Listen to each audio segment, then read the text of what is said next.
Would you please call the roll? Rahman, Present. Long, Here. Howell, Here. Cavell is present, remote, non-voting. Can you all hear me, by the way? Yep, Yes. thank you. Smith Charles, Whitebird, I'm here. Hoffman, Markham, Here. you have a quorum. Okay, let's all stand for the Pledge of Allegiance. If you can. I pledge allegiance to the flag of the United States of America and to the republic for which it stands, one nation, under God, indivisible, with liberty and justice for all. Okay, next up, we have approval of the minutes. Previous minutes from July 24th, August 13th, August 14th, and August 15th. Commissioner Rahman is moving them, supported by Commissioner Long. All in favor of approving the minutes, say aye. Aye. Opposed, say nay. Minutes are approved. Next up, we have approval of today's agenda. Moved by Commissioner Long, supported by Commissioner Whitebird, who's nodding his head. Yeah. Okay. Okay, any additions or deletions to today's agenda? Seeing none, do we need to prompt the vote or? No. Okay, all in favor of today's agenda, say aye. Aye. Opposed, say nay. Today's agenda is approved.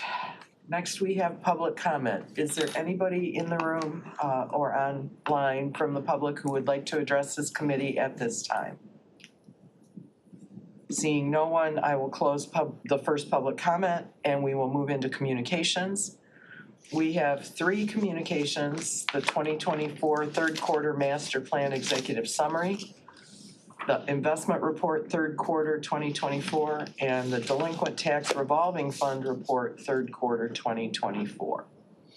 I'll move A, B, and C Commissioner Long is moving A, B, and C. Does anybody? to receive and file, I guess I should Supported say. by Commissioner Rahman for receiving and file. Discussion, Commissioner Whitebird. So it's coincident, IT's here, and one of the items on the communications is IT. And we just had them at budget hearings, but as I was looking at that report, I don't think we heard all the stuff that's going on at IT.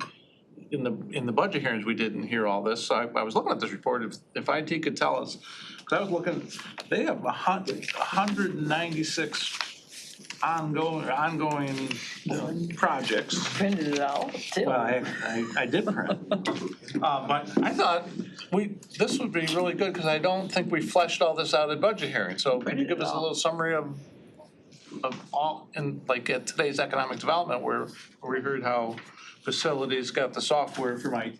This is good to hear. Yeah, so certainly IT's plugging along. So like we touched on this morning with facilities, it's kind of a combination of projects. There's things I call IT for IT. So there's infrastructure projects, there's cybersecurity projects that IT takes on for itself.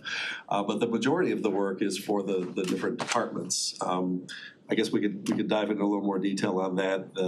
Many of them, are complex and take a little longer. Some of them are quick hitters. I think, what did we say, there was 196 projects on the portfolio for the 2-year master plan, which is gonna shift over into a 1-year portfolio moving forward. But essentially, we set a list of projects we were gonna work on 2 years ago. And I'm glad that Commissioner Whitebird asked for us to kind of step up, because we do sort of send these in every quarter, but I'm not sure that everybody kind of understands why Sure, they're everyone being prints them sent. up. So it's a nice opportunity to just say, forever, the commissioners have been curious, like, what is IT working on? What is the progress on that? We have reams of documentation back at the office on what all these projects are, but the project names are fairly descriptive, and you can always, if you see one that catches your eye and you're wondering exactly what that is, what the goal of it is, how it's being accomplished, you can always reach out. But this gives you a nice snapshot overview of everything that we've got on deck in a 2-year period. And then you can see what % complete complete we're done, because again, we track the time against the project, so you can see that we've spent about half the time that we expected to on a particular project. And also probably of note is that we're almost done with this 2 years, so we've only got 1 quarter left. So the bulk of those projects, some were designed to be complete by the end of this master plan or by the end of this fiscal year. Some we added partway through, so they're not gonna be done if we just started them 3 weeks ago or 4 weeks ago. We need to keep kind of the team moving. So it's a mix of things that we started thinking about a couple of years ago, along with things that have been added more recently, so. Yeah, and then like we talked about with the moving to the annual continuous, plan, as the ideas come up, we'll work them in, and so there'll be less of a, hey, we're gonna do a bunch of things, we're gonna allocate ourselves 100% to them, it will be more organic, so. And just, I mean, Yeah, in the busy. little summary, they Yeah, had, busy. they had 196 enhancement new development projects. They had 70 completed, 116 are in process, 110 not started as of June 30th, 2024, 166,946 hours of IT labor expended on all the projects across, so. Yep. Yeah, that, we don't appreciate how much IT, every aspect of every department has IT, right? So, Yeah, that's true. And sometimes blessing and a curse with that. So, when IT works well, I think it's, it certainly amplifies the capacity of the departments. And then, it's unfortunate when sometimes there's a glitch. Sometimes it's very visible. But yeah, there's a lot going on for sure. And So logistically speaking, I think we are out of order, if I'm not mistaken. Because we had the 3 communications, the third quarter master plan, the investment report, and the DTRF. I think the IT third quarter is actually under department recommendations. so we didn't actually get to that one yet, so this Right. is the communication item. A. This Oh, is, this is A, yeah, okay, yeah, and okay, I actually, apologize. no worries. I was actually just gonna mention that that's a perfect segue because this ties directly to when we get to that agenda item. Okay. So all of these projects that we've worked on, as Commissioner Whitebird mentioned about the number of hours, those are gonna tie directly back to the invoices, which is the third quarter development that we're getting your approval for today later on the agenda. Okay, so thank you. it was in there, I thought. Yeah. All right. Are you satisfied? Yes, thank you. Thank you. Anybody else? Okay, let's go ahead and prompt the vote on the communications. Yeah, thank you for indulging. You always ask good questions.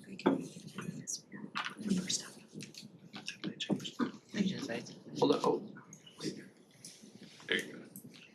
Yeah, they just make Just bring attention every night to the Markham? quarterly and. Yes. 6 yeas, 0 nays. All right, motion carries, communications are received and filed. First up then in item 8, department recommendations is the appointment to the chief procurement officer position. And don't go away, I guess, IT. Yeah, you're next. Well, you already ruined their burst of thunder with all your. No, I'm just kidding. let me get the final. Need a motion. We need a motion. Commissioner Long, I'll move that. Commissioner Smith Charles.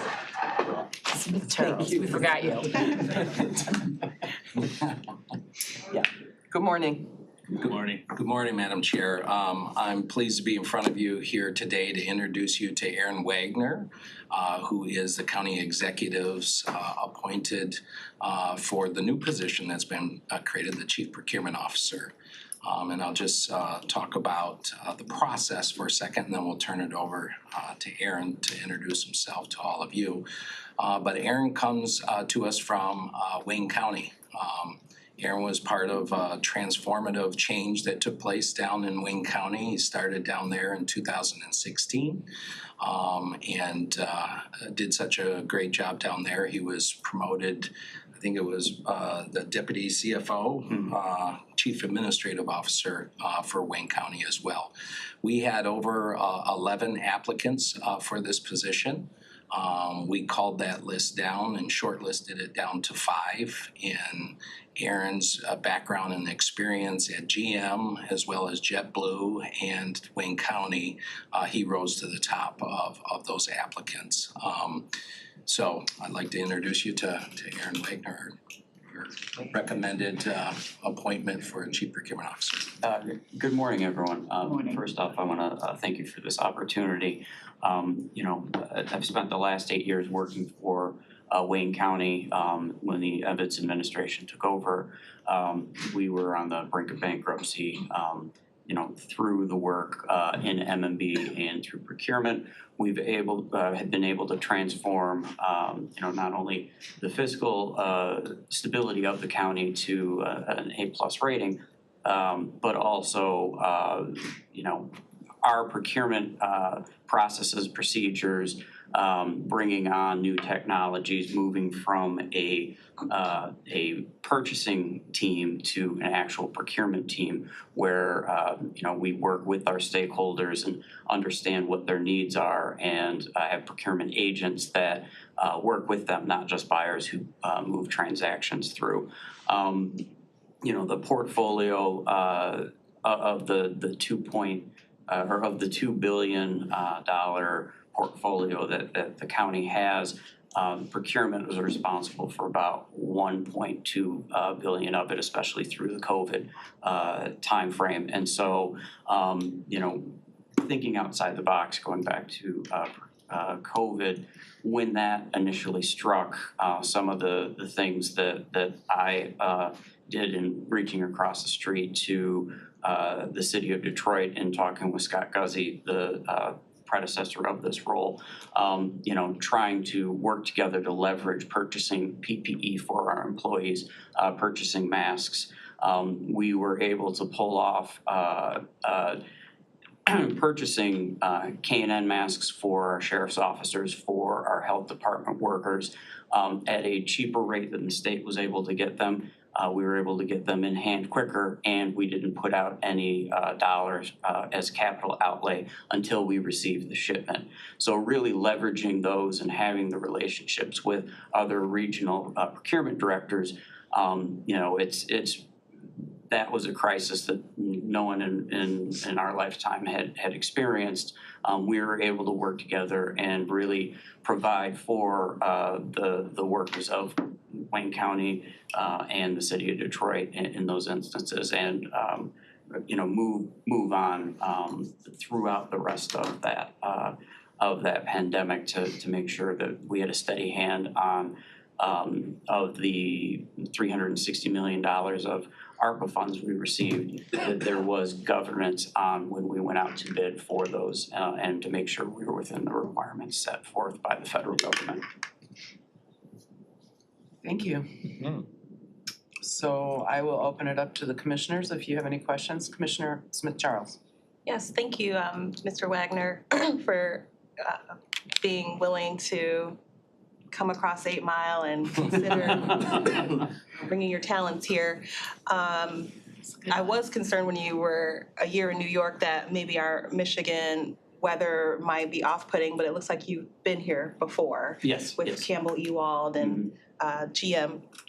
So I won't belabor this, but I'm just curious, new trends in terms of procurement, when you hear folks say, obviously, we've always done it like this or something like that, or, they know our facilities, they know our buildings, so we want to just keep letting them have the contract. How do you approach those kinds of instances? So stepping into Wayne County, I've experienced this quite a bit, and it's really first is sitting down with those stakeholders and really understanding what the needs are, and uncovering how long have we had these contracts that have been amended time and time and time again. As a rule of thumb, after 7 years, you really should go out to bid. That gives you a base 5-year contract, especially if it's a service, and then option years if it works after that. You know, markets change, technologies change, processes and procedures change. The roadmap that I've had to success is really understanding and gaining the trust of our end users and our stakeholders, and showing that procurement is not an obstacle. It's a tool that they can use to further advance their needs.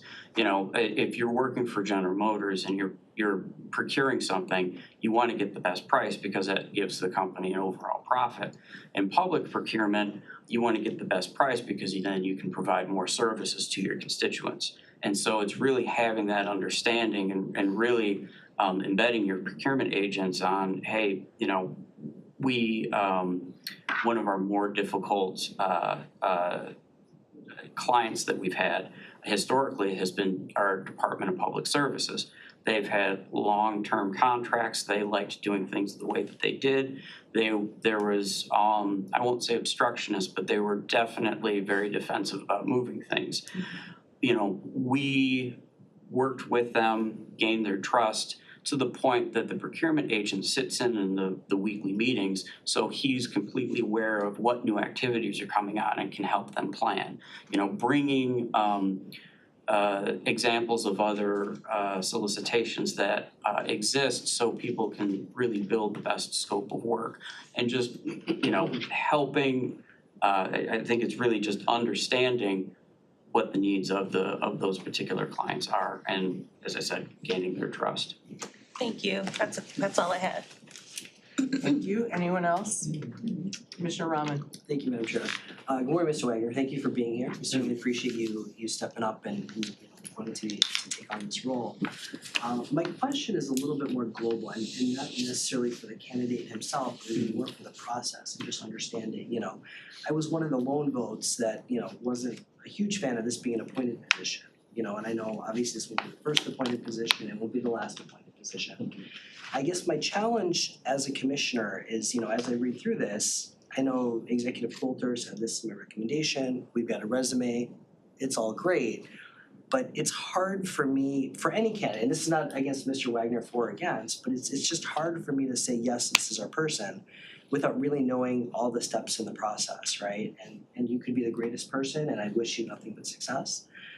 But it's hard for me without knowing, you know, who has gone through the vetting in terms of, you know, values and culture and those kind of things, making sure that a candidate fits what we're looking for.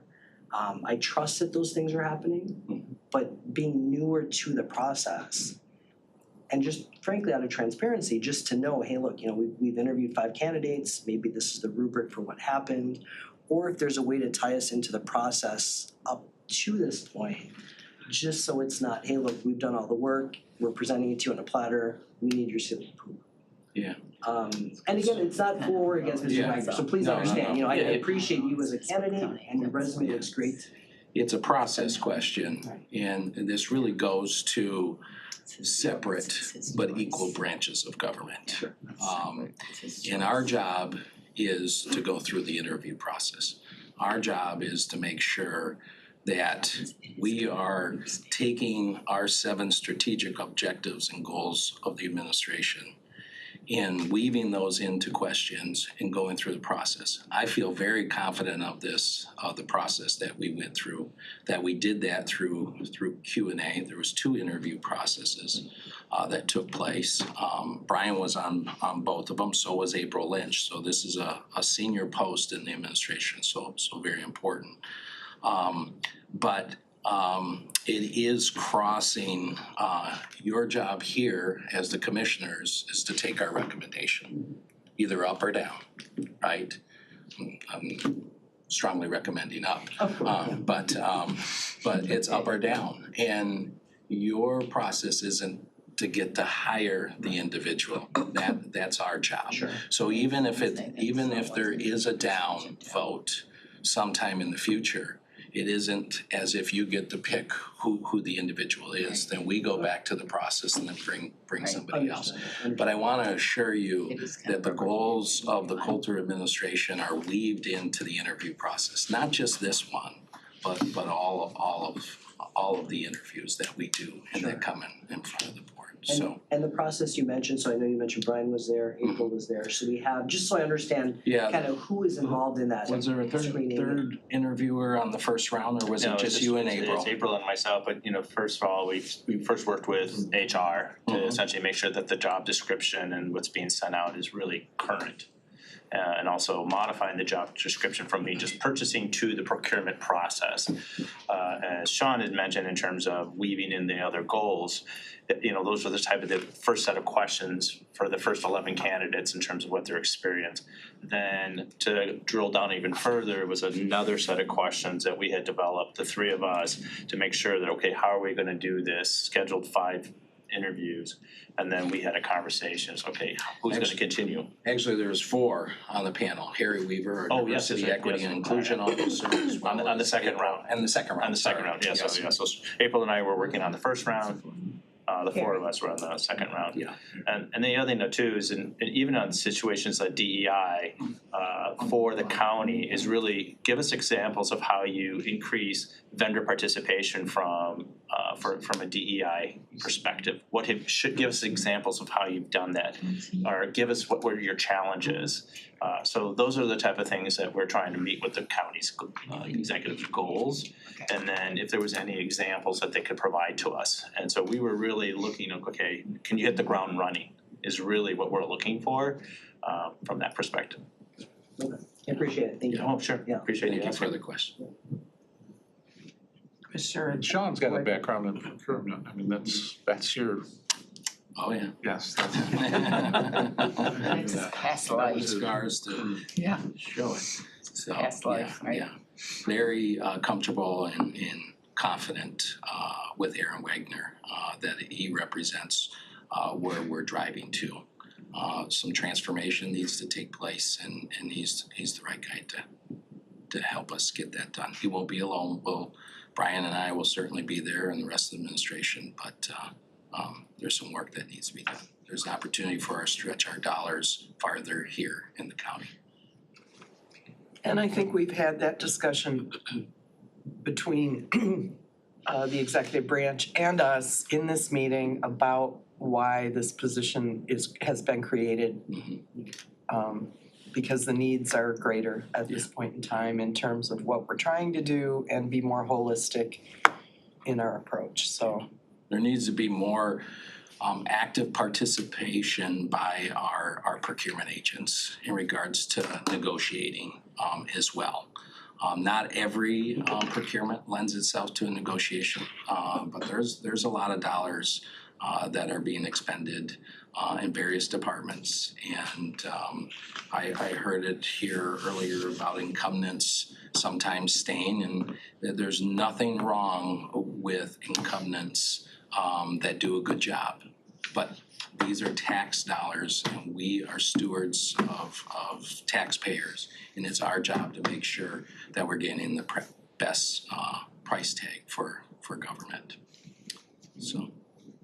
Anyone else? Okay. I appreciate that perspective. We want to be really good stewards of the taxpayer dollars, get real value for what we're spending, so, Right. okay. Seeing no other comments, let's go ahead and prompt the vote.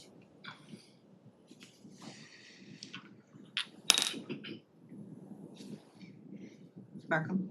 Yes, I do not know why mine's not coming up. After she's done a few minutes, refresh it after, the next item. 6 yeas, 0 nays. Thank Well, you. welcome. Welcome. That's what the board for, but I don't, I mean, unless you do something really bad. You're not gonna do. You're welcome, right? Yeah. Thank you. Thank you. Thank you. Thank you, yes, thank you. Next up, we have item 8D, the 2024 third quarter IT development report. Need a motion? I'll move it. Moved by Commissioner Weipert, supported by Commissioner Powell. Just want to get your name on there. All right, good morning again. Morning. Morning. Feel like we're just here at the table. Yeah. Back in the hot seat. Right, right.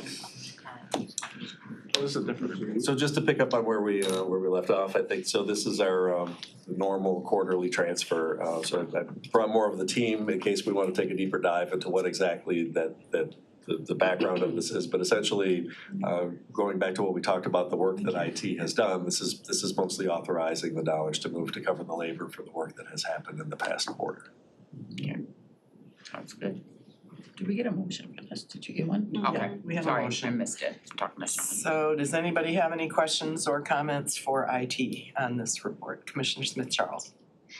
Maybe it's on this report, but I did want to ask that if you could speak to, because when you go to get on Wi-Fi, there does seem to be a BOC Wi-Fi, but I don't think any of us have access to that. Is there a reason for that? Because I know it came up in your hearing about the hotspots and the phones and the devices, and because perhaps this is in terms of IT development, third quarter 2024. Just are we supposed to have password access to the local Wi-Fi in this particular room? I can answer that. I feel like he can speak to it Yeah, like super definitively. Yeah, the Wi-Fi that she's referring to is He's only gonna get me. accessible by county devices. So you have to have a county device, and that device then gets registered with IT, and then you have access to the BOC county Wi-Fi. Okay. If you do not do that, you just have access to the general public Wi-Fi that everyone has access to. Right. Also on our laptop. So how then, if you give me a device, because our devices are given to us by you all, is it not seamless to just know? No, if they give you a device, a county device, you then connect to the BOC network. Okay, I'll give it a try, but The phone, I've never so had. there's too many devices that this could be referring to, so exactly which device? Let's start with the laptop, The cell phone, the the cell laptop, phone. and the tablet. Yeah, I don't have a Okay. tablet, but Is her, like, I do have maybe the question is, do we automatically associate the cell phones to the BOC Wi-Fi? I thought that the BOC Wi-Fi was specific to the Civic Clerk tablet apps, but I think it's fine to, like, we'll go back and make sure. But if it hasn't been associated, that's something we can take care of. okay. I think it's kind of like necessary because I don't want to use a public Wi-Fi. Sure. And yesterday, FirstNet, I couldn't get it to, I mean, I spun the whole time I'm trying to look at stuff. So just in terms of practicality, It's true. 'Cause I can't get development, on stuff, too. summary. Sure. Okay. Commissioner Whitehead? As far as the dollars, I mean, this, $1.6 million for general fund purpose departments, 605 for non-county agency, and 13 million third quarter for non-county agency, right? I mean, that's, if I said that, I mean, those are some significant charges going across, right? That's a lot of service.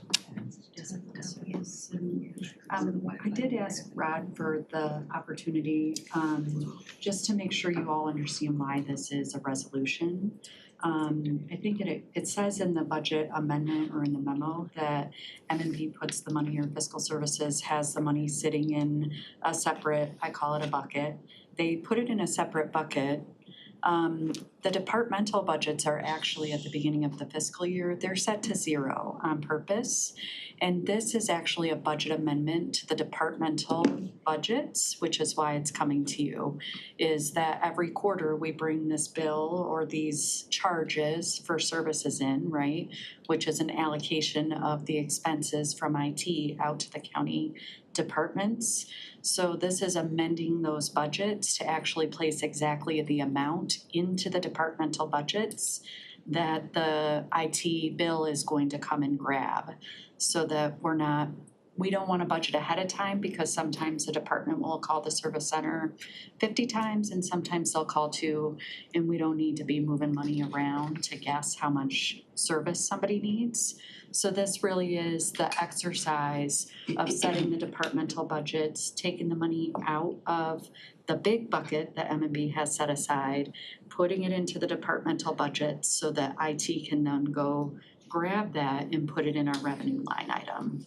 And we do this every quarter. So, and yeah, it is a lot of service, but it's pretty consistent with the level of service that we do every quarter.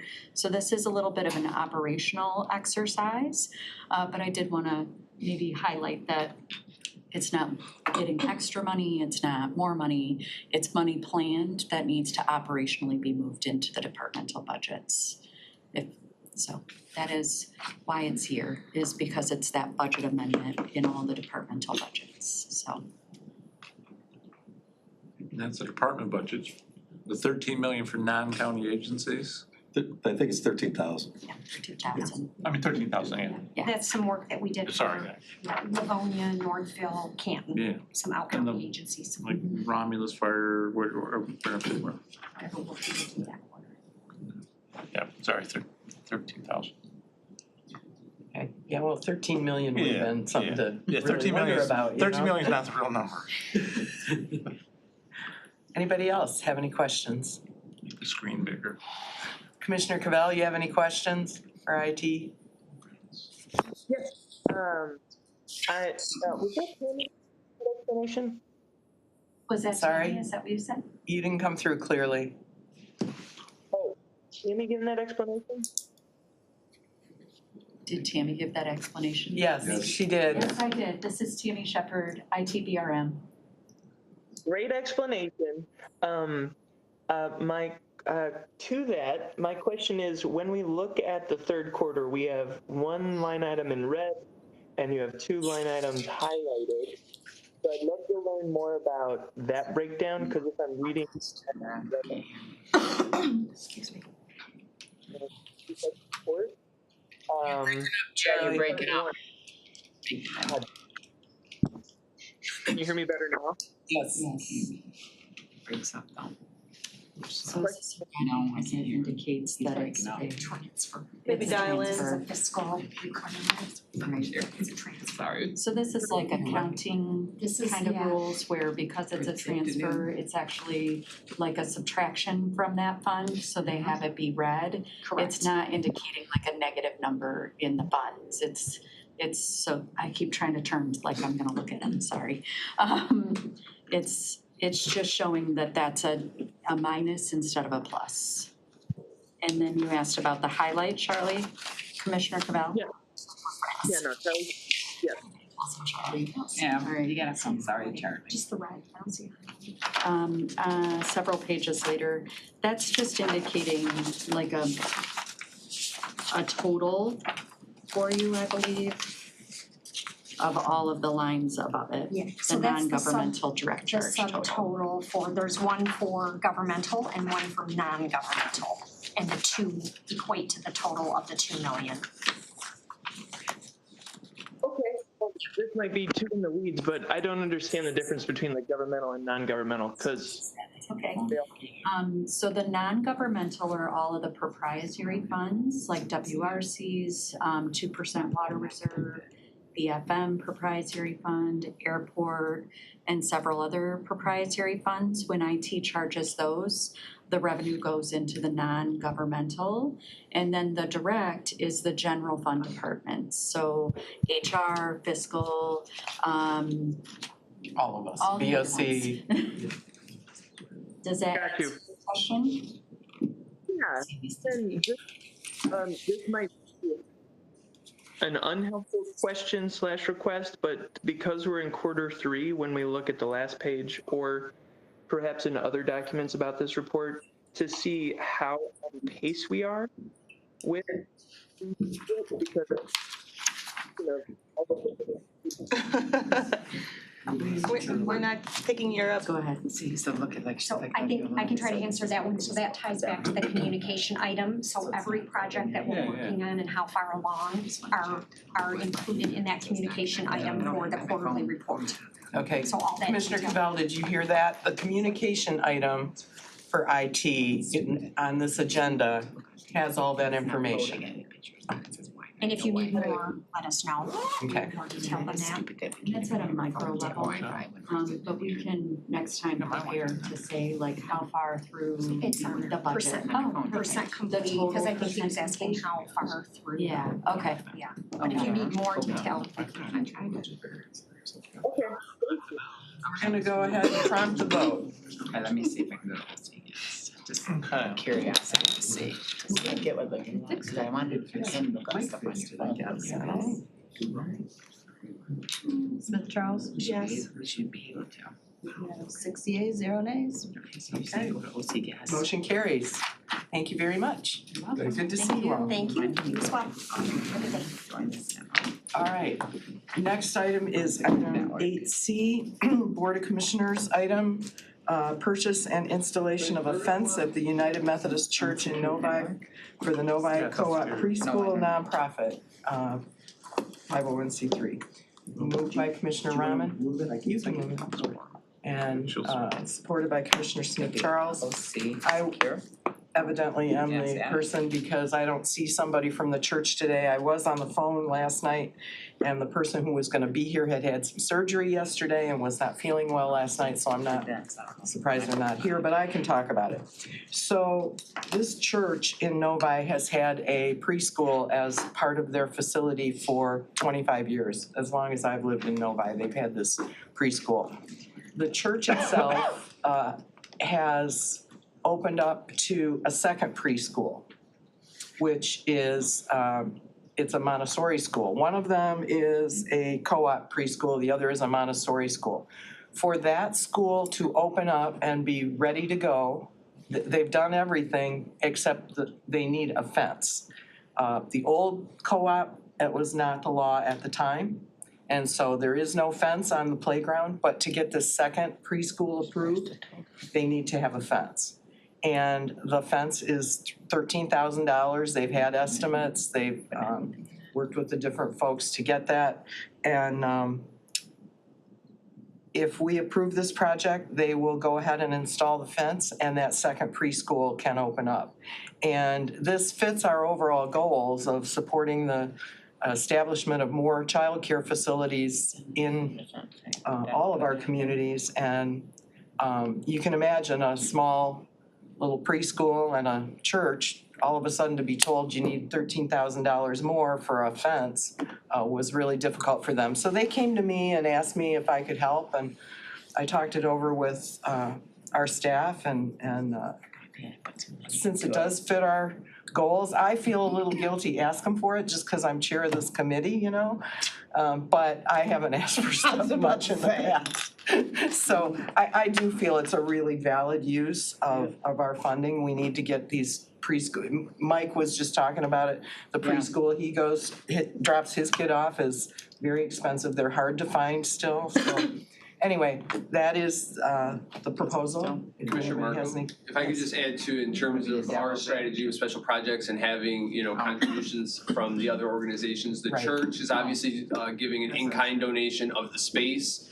The nonprofit is giving the in-kind administrative donation of working with both the city and the church of making this possible. And then the city has walked them through their planning commission and preliminary site plans and waived fees. So it's not necessarily a specific dollar amount, but there are 3 other contributors to this project in in-kind services. Commissioner Long. So that's what I was going to ask, because we normally say they have to have a little bit of, I mean, skin in the game, skin in the game, for lack of an, I'm gonna use Phil Weipert's thing. So the city waived the permit fees or Sure, I don't certain wanna, things? I don't wanna say all fees, but Oh, so- certain, yep. Certain fees, so there's some additional costs that people are donating? Correct. Okay. That was my question. Mr. Powell. I was gonna say, yeah, I can contest by me working at the city. Our building and safety department has had to change certain things, put in new codes. There's all types of stuff going on, be it with these buildings and things like that. And then as a small business owner, I had to go through all of that with the with bringing my own personal business, you know, up to code with my, so I just know these type of things are coming up and it can be expensive. So in this state, for us to be helping, like you said, a community that needs it and its kids. So, yeah, I think it's a good thing for us. So thank you for bringing it. Thank you. Anybody else have any questions, comments? Seeing, I just wanted Commissioner Cavell, yes. just when reading this last night, it reminded me of, if anybody knows, Thomas Jefferson's letter to the Danbury Baptists. Reminiscent of that. If you don't know it, Google it. But this is a great one. Oh, thank We don't have you. internet here. Thank you, Commissioner. I didn't know what was gonna come out of his mouth. Oh, okay, so let's go ahead and prompt the vote. Uh-oh, now I went off the page, I don't have mine. Lon? Yes, I'll refresh. I went and investigated, you can't do that. Yes. Yeah, I went to every document. You have 6 yeas, 0 nays. Excellent, motion carries, thank you, everybody. Now I'll refresh after we're done and then it normally works. Well, cause I was investigating once you start. All right, so I am going agenda. The Clarity Project, I think we're on 9A, right? All right, we are on 9A, We didn't have the music for which Jason. is Dun, dun, dun, I don't need dun, dun, dun, dun, dun. Clarity Project and Resource Management Software Implementation Project. Moved by Commissioner Long, supported by Commissioner Wyper. Okay, we've seen you folks. Yes, Good morning again. Most of us were here, so that's good. Morning. All right, so for some of you, this is the second time around, but Yeah, this, all of us except Angela. yeah. So this resolution is before you for funding for a software program for facilities management, planning and engineering, and capital planning and design. Staff of around 12. Currently, we don't really have a resource planning software. Our project management softwares are several, Microsoft Word, Excel, Microsoft Project. So working with IT, we've identified Clarity as a software package that would work well for facilities, for planning projects, planning resources with, staff hours and moving forward with the project management aspect, all of the projects. So we oversee over 500 work orders per year, everything from capital construction, building renovations, new buildings, all the signs on the campus, all the furniture, pretty much everything in between that. So the project is planned to be funded out of the information technology one-time projects. There will be an annual subscription fee of $10,000, which is also funded, will be in the operations budget, the IT operations budget through facilities. So we're looking for approval to proceed. Okay, anybody have any questions? We have them all answered in EDI. Oh, I don't, I don't got none. You don't have any You know questions? this, Okay. Yeah, we already heard it, yeah. Yeah. All right, so since there's no questions from the commissioners, let's go ahead and prompt the vote. All that technology on, that's too complicated for me. You have 6 yeas, 0 nays. Yeah, we All right, we motion carries. Thank you. thank you. Easier second time around. All right, next up It is should be. item 10, Public Health and Safety Committee recommendations. 10A, grant acceptance from the Michigan Department of State Police for the FY 2025 Secondary Road Patrol and Traffic Accident Prevention Program. I'll move that, Madam Chair. Moved by Commissioner Smith Charles, supported by Commissioner Rahman. Good morning. Good morning. So you all know me, Gaya, here from the Sheriff's Office, and then I have Major Perry with me today. Good morning. Morning. So this is our annual grant acceptance for the Secondary Road Patrol Program. This is the 46th year that we've received this money. If you recall, a few years ago, or for a lot of years, it wasn't really stable funding, where each year we'd have to come back, we'd delete positions because we didn't get full funding, and then they'd give us a supplemental and we'd come back and we'd add positions. They stabilized the funding last year. So this year, our acceptance is a little over 1.6 million. It's continuing 8 full-time equivalent positions, 1 sergeant and 7 deputy twos. Okay. And we're also getting a supplemental that's almost, or just under $500,000. So that'll go towards overtime, equipment and supplies. And we're here to ask for your approval. Okay, anybody have any questions for the Sheriff's Office, I was Commissioner gonna Powell. say, it's 46 years in, I don't know if we need to be graduating something that long. That's right. It's been a roller coaster, I mean, Yeah. ebbs and flows over the years with the funding, but right now it's a really good, Yeah, it's at when a you really say, good level, oh, it's so. 46 years, I'm like, this is grant, well, Yeah. Commissioner Whiteford. With that, I mean, the almost 500,000 extra supplemental, do we see that as a trend, or is the state's budget just flush this time? They're saying it's one time, so we're not, I we're know not it's- planning on it, that's why we didn't say, okay, we Right. wanna do any positions, cause I don't wanna come back and have to cut them again, so. But I mean, this is a good any step. idea how, I mean, why is so, I mean, that's a 500K Yeah. supplemental. Yes, we're very happy with How it, do you so fund it? like, cause we have some equipment needs that we can obviously, push through with that, so that's what we plan on doing. Is that across the board, other counties too, you think? Yeah, I think statewide, so they had an extra supplemental, so, Which ours is more significant because we yes, have they the divvied it up population. accordingly, right? Okay. Okay, anybody else? Seeing none, let's go ahead and prompt the vote. Sure it was him.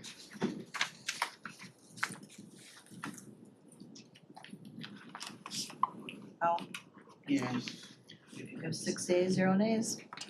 Good. Motion carries. Thank you for your support. Next item is item 10B, grant acceptance for the 2023 Homeland Security Grant Program.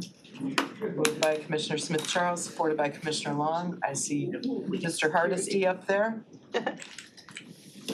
Good morning. Still morning, I look on my Yes, watch. yep, almost I'm afternoon. here on behalf of Rob Seeley today, who's actually moving his daughter into college. So this is our annual federal Homeland Security grant.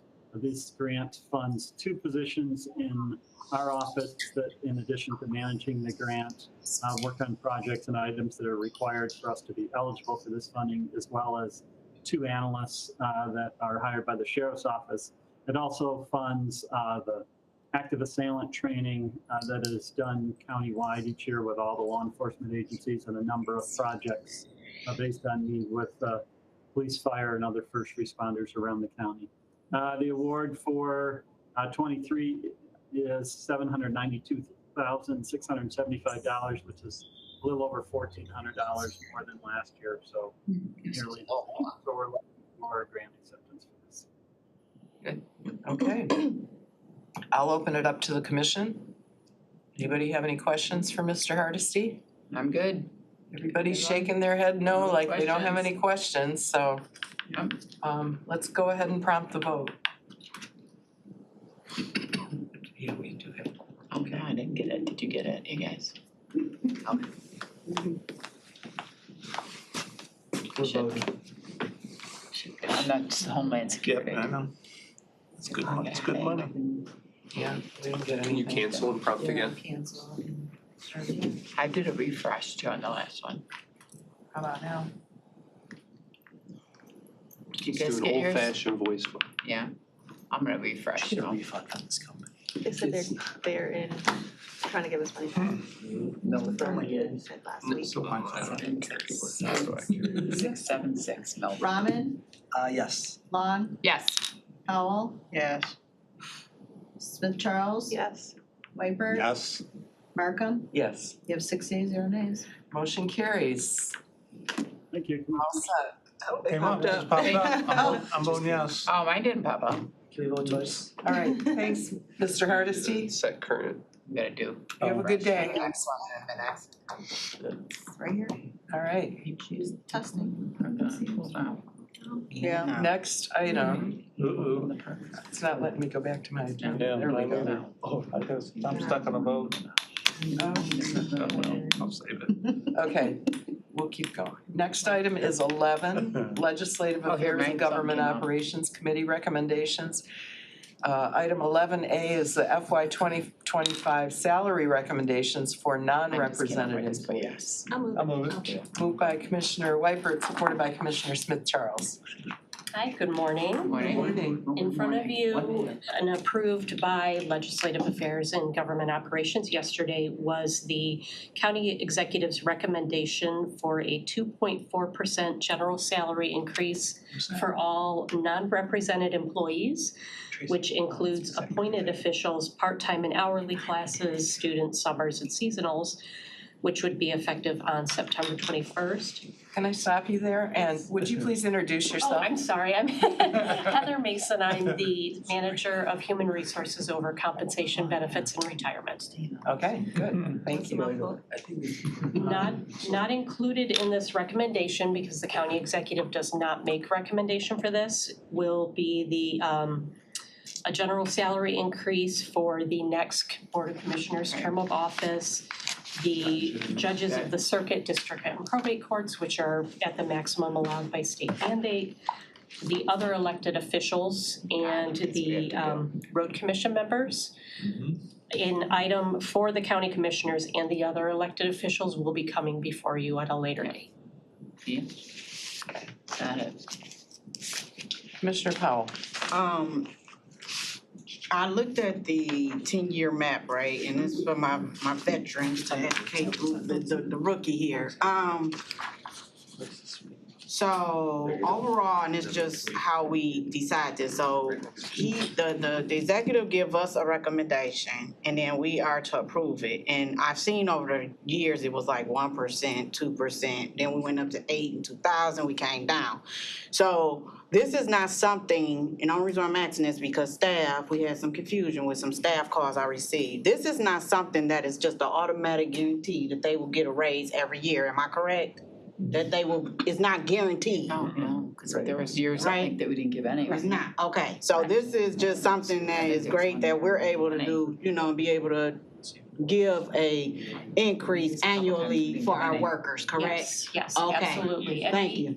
I just wanted the world to hear that, Yes, so we know and we have because. had years in the past Was not- where there was was a 0%. Yeah, there was zero. And we've even, the non-represented have taken a decrease, and I Yes. believe the commissioners did a couple years. Yeah, we did, So, okay. yes. Thank you. So I just wanted to bring that to light because I was actually kind of confused. I'm like, wait a minute, why is we reducing? I thought they were to stay at 3%, but it was my non-knowledge of how things go. But I just wanted to call that question for clarity for our staff. Yes, Okay, we do thank bring you. forward a recommendation for the non-represented every year. Okay, So, thank you. Yep. Commissioner Wypert. I remember 2 years ago, it was 5, and that was pretty much the highest, but that was. Yeah, 5. 2008 was the highest. So that way number back. that you're 2020, seeing- I mean, was the So highest. that was what Yeah, the CPIU was, that wasn't an increase for, the Got it. highest has been 5%. Okay, got it. Thank you for the And that was a correction. catch-up. We had seen for a while that it was post-COVID. Zero, yeah. Correct, Catch-up. correct. And then Thank last year was 3, which was helping on that catch-up. And then this 2.4 is, it seems the employees I've talked to they're happy with that, it seems. Of course, everybody be happy with more, but.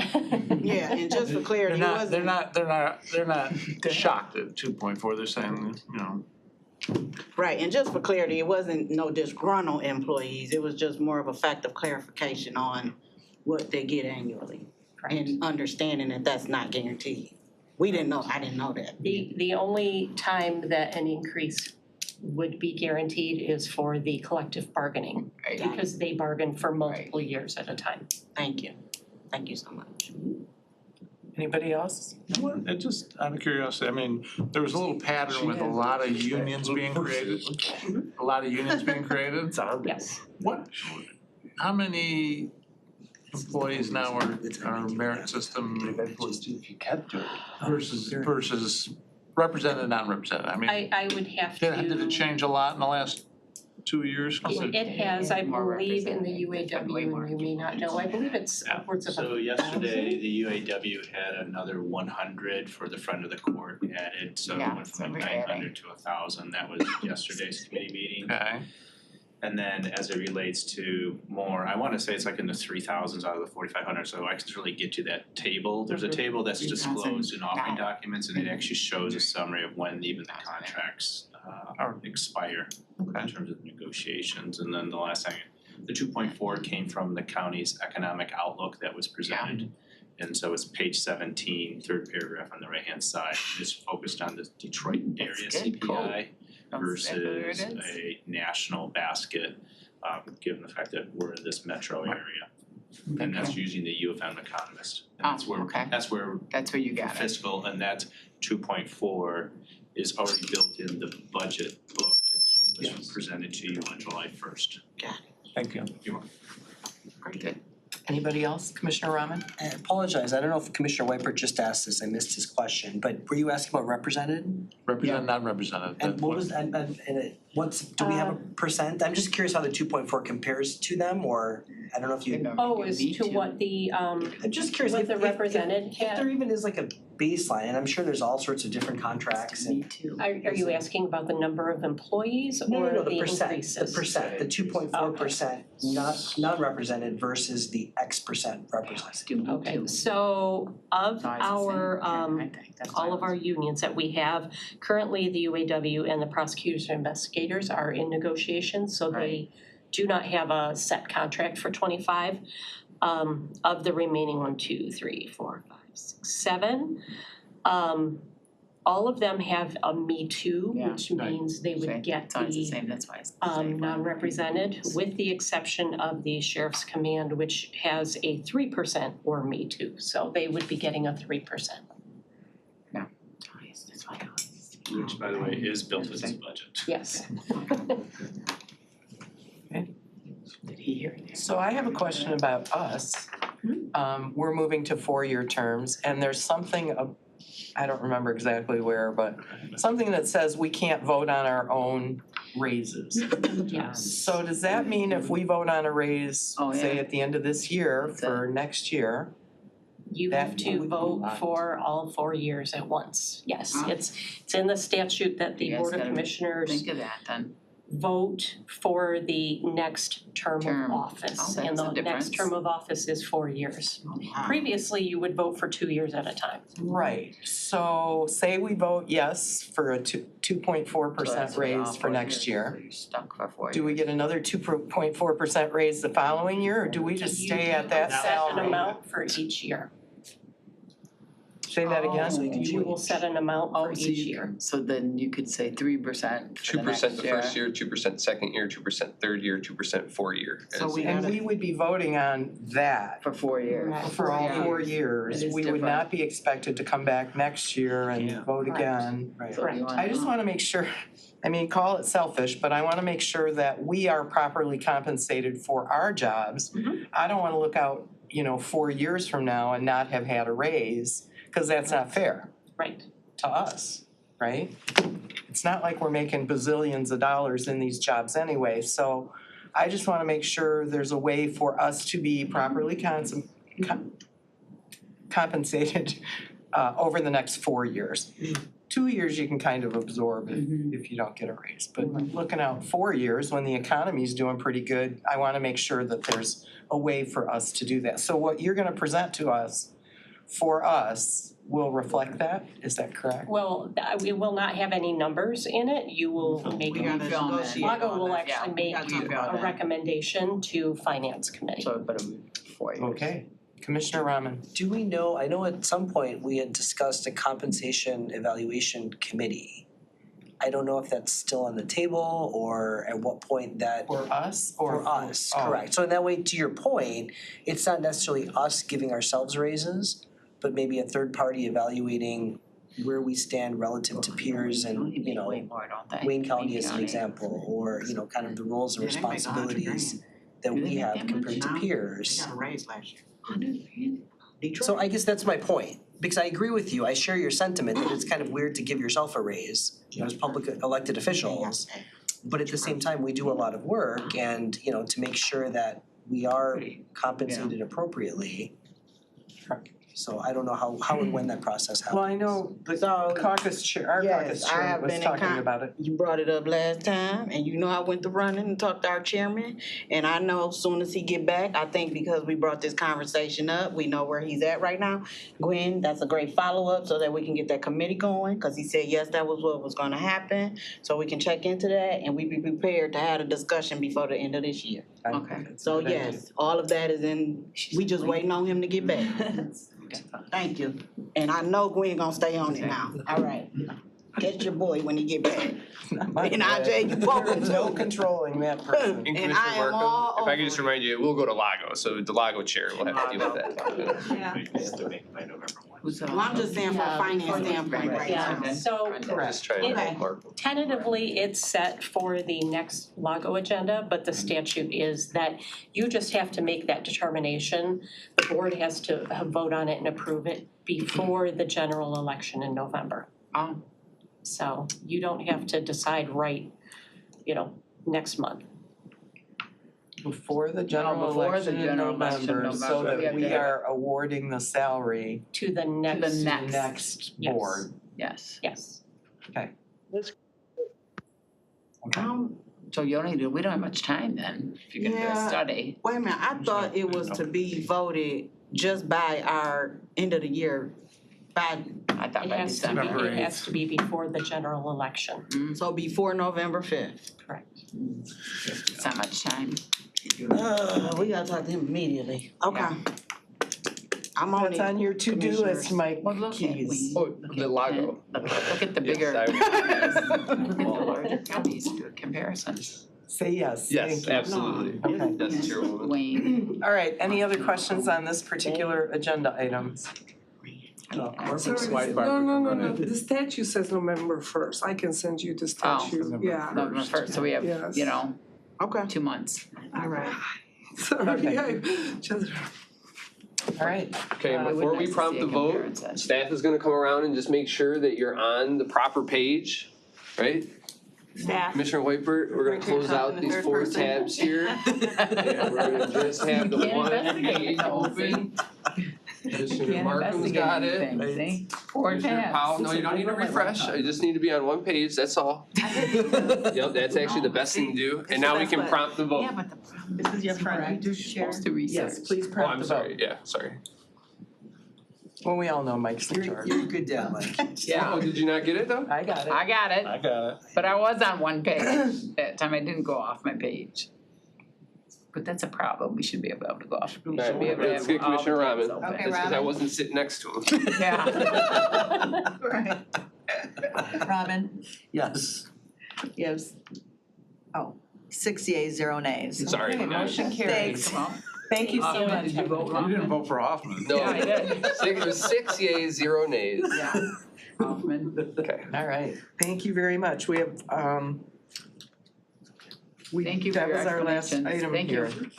Yep, so we can. So we're just gonna recess? Yep. Okay. Yeah. I am calling a recess until 1 o'clock when we will start our indigent defense services. Recess, yay!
Will you click on the screen again, Here Tracy? to tell us to raise our thumb up.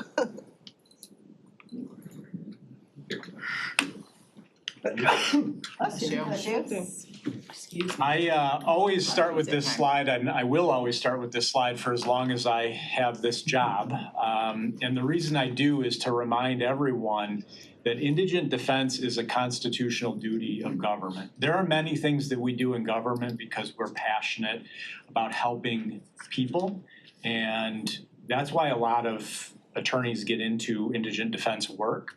But even beyond that, the sense of pride and satisfaction we get of helping people, this is our constitutional duty. And there are only a very few things that government does that is a true constitutional duty. So that's why I always start with this slide. If a person is charged with a crime in our system and they cannot afford a lawyer, it is our responsibility as government to provide a lawyer for them. And we do that in our office for all of the felony cases because we fund the 6th Circuit Court as a county, and also the 4 divisions of the 52nd District Court for their misdemeanor cases. The way that we do this is through an office that is now independent of the judiciary. So that comes from Michigan Indigent Defense Commission Standard 5, required that all of these things that used to be managed and run by the court directly had to be removed from the court and put in an independent office. And so that is why we exist. And then internally within Oakland County, the way that we manage our case flow is we have a hybrid model. So we direct, when a case comes in, we direct a portion of our caseload to the public defender's office, who are internal county employees. And then we direct another portion of our caseload to a roster of independent contractor attorneys. And I'm happy to report that Paulette's office is fully staffed, has been fully staffed for the majority of this year, is up and running. In fact, just this week, moved over to one of the office buildings here on campus, which is great because they had been in our south office building in Troy.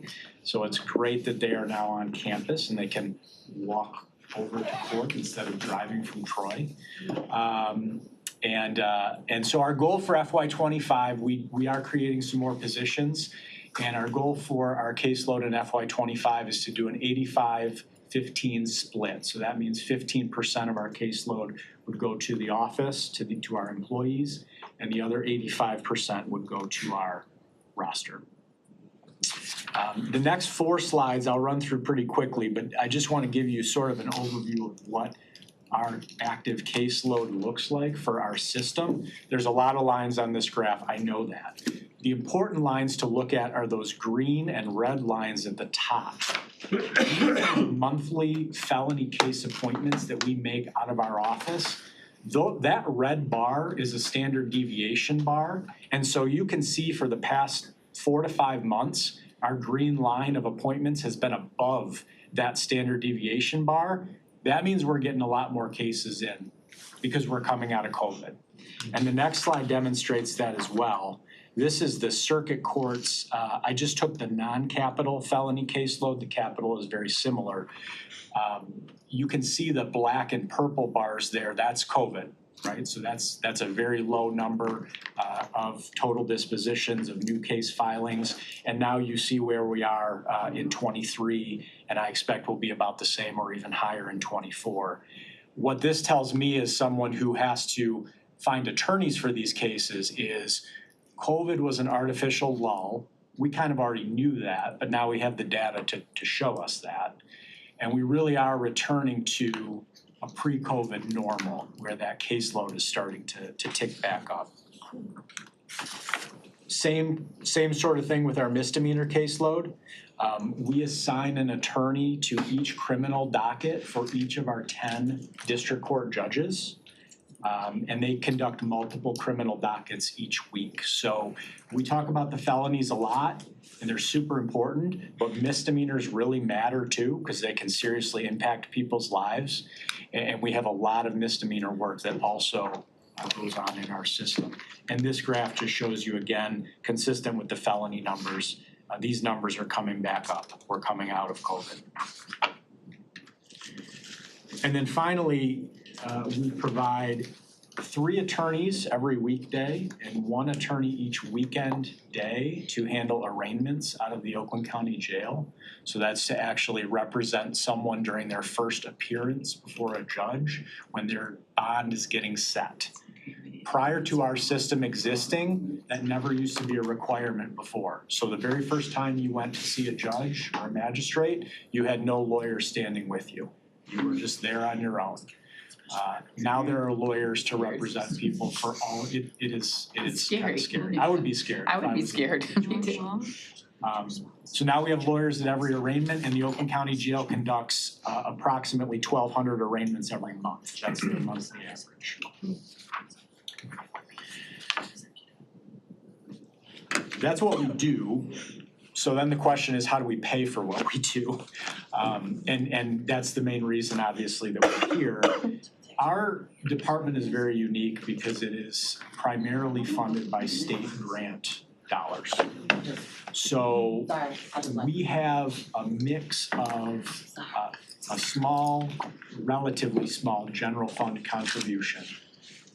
And then a much larger portion of our budget comes directly from the state of Michigan in the form of a grant. So what we put in as a county out of our general fund every year is the number that you see on the screen. That is called our local share, and state law tells us how we have to calculate it. It's actually been the same, I think, the last 2 to 3 years where we've been sitting at this same number, this 1,883,620.74. So that number we contribute as a county local share. Anything that we need over and above that number, we apply to the state of Michigan for a grant, and then they are supposed to fund us anything we need over and above our local share. The next few slides are the standard slides that you have seen from, I think, pretty much every department. These are not quite accurate for the fiscal years prior to last year. Just because of the way that this budget had to be restructured, because it used to be run by the court, and then it had to be restructured into a new office. So fiscal is very much on top of the money that we have to put into this indigent defense program. But it's not always reflected when you look at prior fiscal years, it's not always reflected in the same way. So you can see that our total expenditures from a general fund perspective are essentially around $2 million.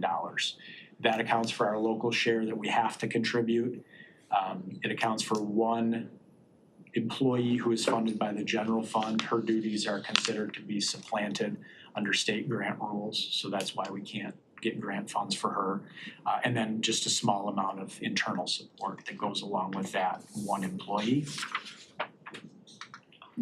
And then again, our expenditures on this slide, you can see are essentially the same. They're gonna hover right at around that 2 million mark every single year when we look at the general fund.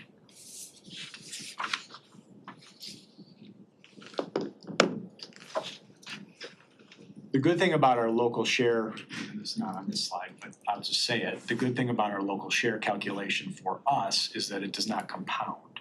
So it always resets to that original level.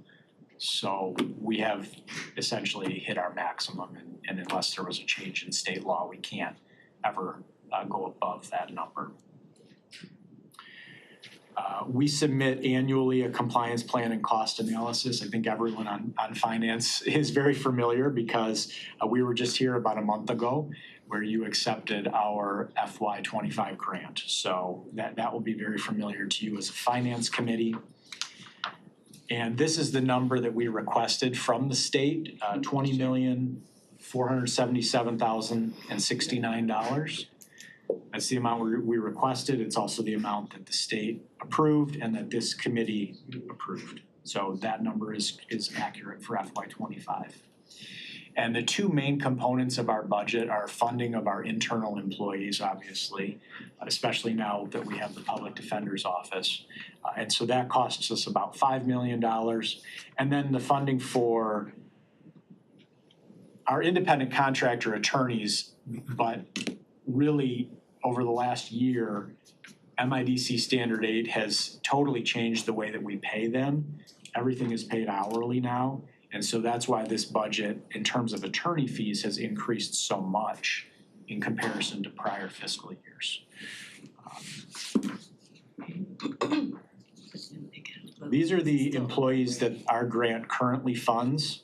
So we have 9 employees in the Indigent Defense Services Office. So this is as we intake all of those attorney petitions, requests for appointed counsel. So intake of those, processing of those, getting those assigned to an attorney, approving expert and investigator requests, and then also processing the invoices that attorneys turn in. That's what all of that is. We also fund 2 community corrections specialists, 1 corrections deputy position, which is 365 days a year, 8 attorney positions in Paulette's office, including her own position and her chief deputy. And then also they have 4, as of right now, they have 4 support positions, legal secretary, paralegal, investigator, and social worker. So this is our current employee. So when I flip to the next slide, I just want you to keep in mind that this relates, again, only to our current positions in FY24. So when you see that filled number 22 for FY25, that's just a placeholder. That's not accurate. Because again, through our grant, we're actually adding a total of 10 new positions in FY25 that we'll be trying to fill. As a note of the reason of that, real quick, remember the MIDC grant was just accepted August 1st. So there's a timing component as to when these positions are going to be reflected. So as of the county exec recommended budget, it would have been 22. We've just amended that budget as of August 1st with the acceptance of this grant. There's 10 additional positions. Thank you. These are the people that we're looking to add in FY25. So we're trying to add 5 attorney positions, another 1 of each of those support positions. So legal secretary, paralegal, investigator, social worker.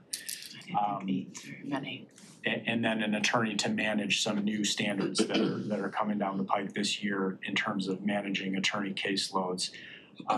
It's been a major undertaking to build up a department and add all of these positions. Haley Matthews, who is here from HR, is just, I can't tell you what a resource that has been for us. It's been amazing because when you're starting from nothing and you're trying to add employees, you really have to have the infrastructure to do that. And Haley is the best that there is over there. So thank you very much to her.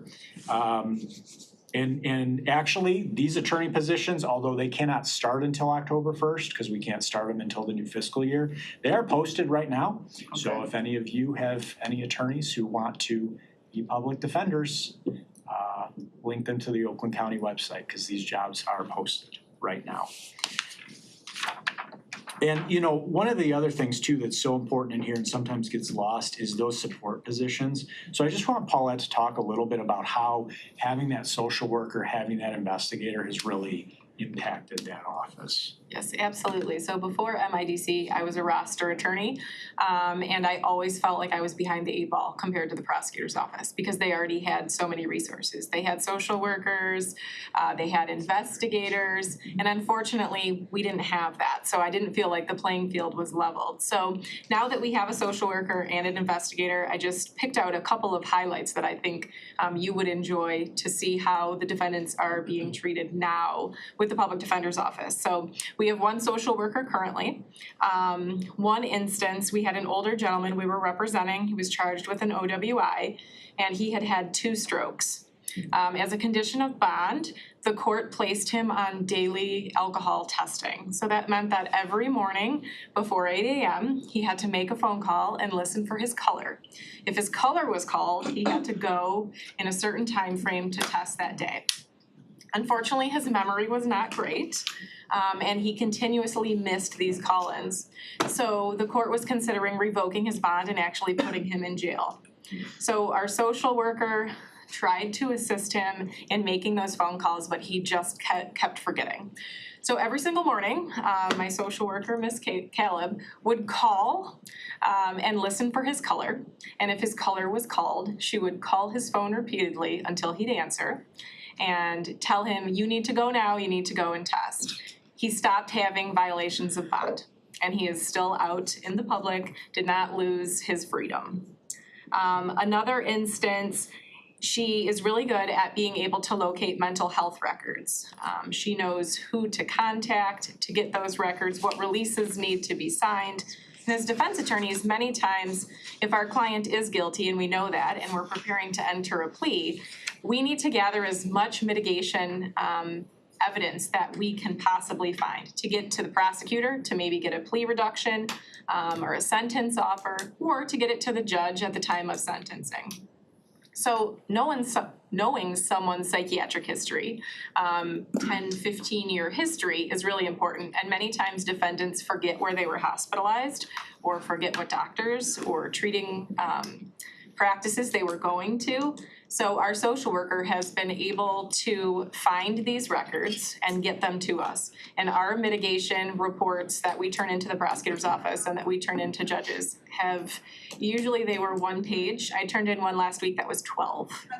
And it makes a huge difference because obviously it's not an excuse for the crime they committed, but it gives the court, it gives the prosecutor a background of where these people came from, what they've endured in their life. And we have seen it make a substantial difference in the sentencing outcomes for our clients.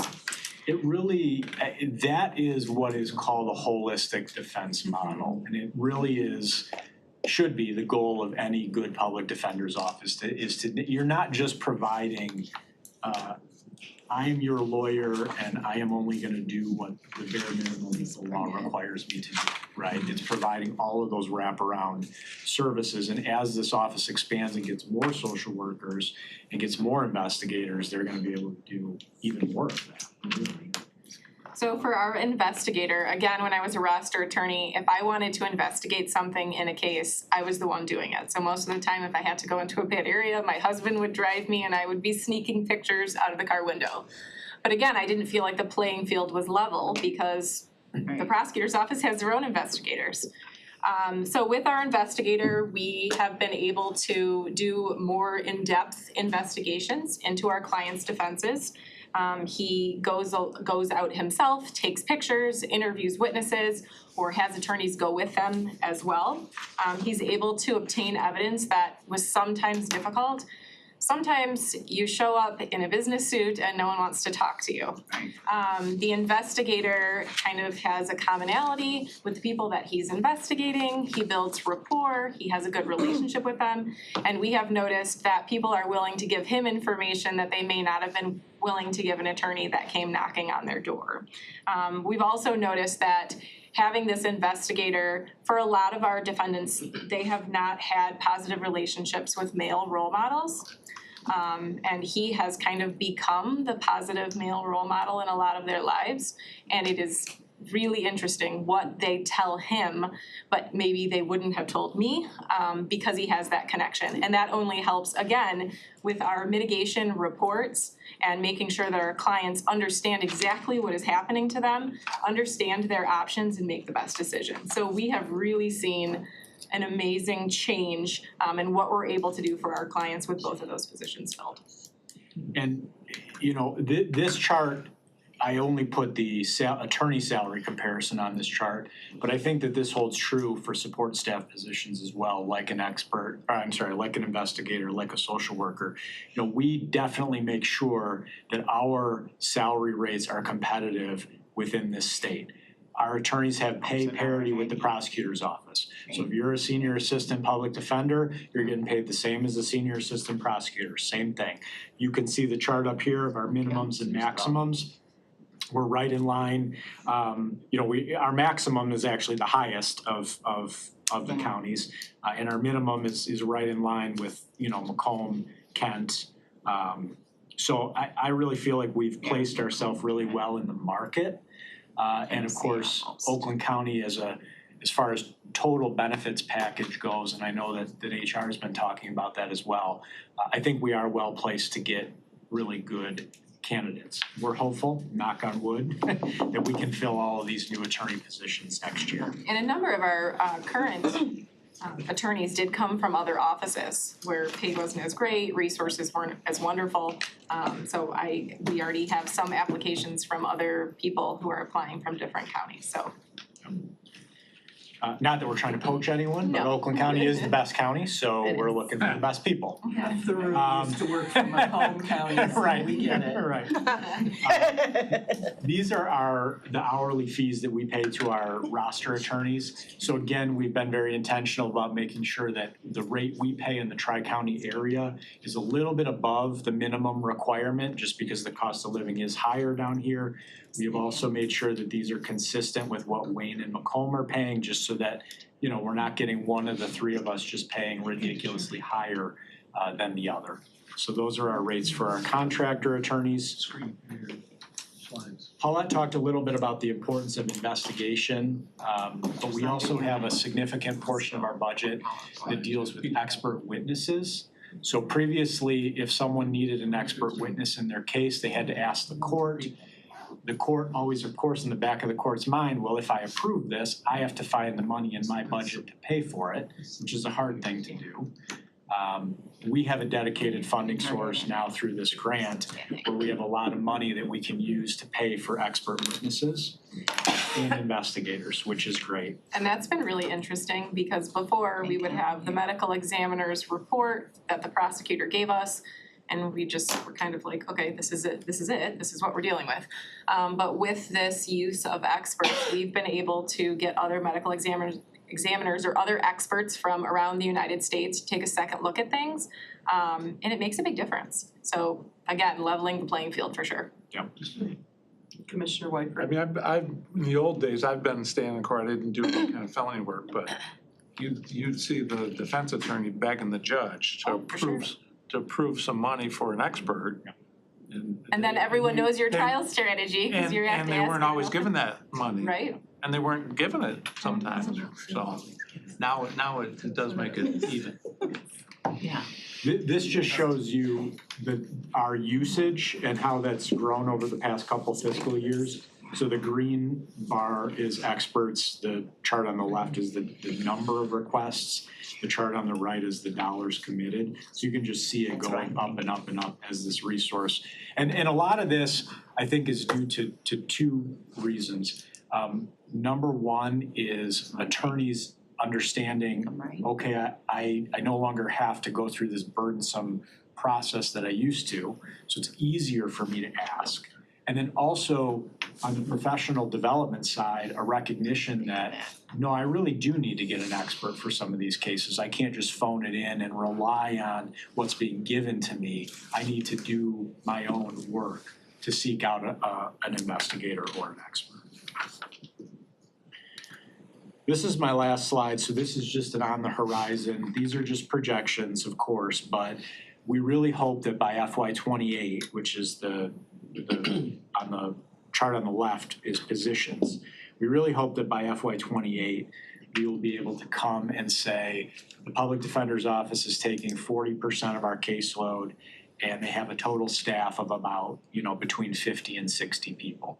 That is our ultimate goal for the next 5 years, is to get to that 40% caseload number.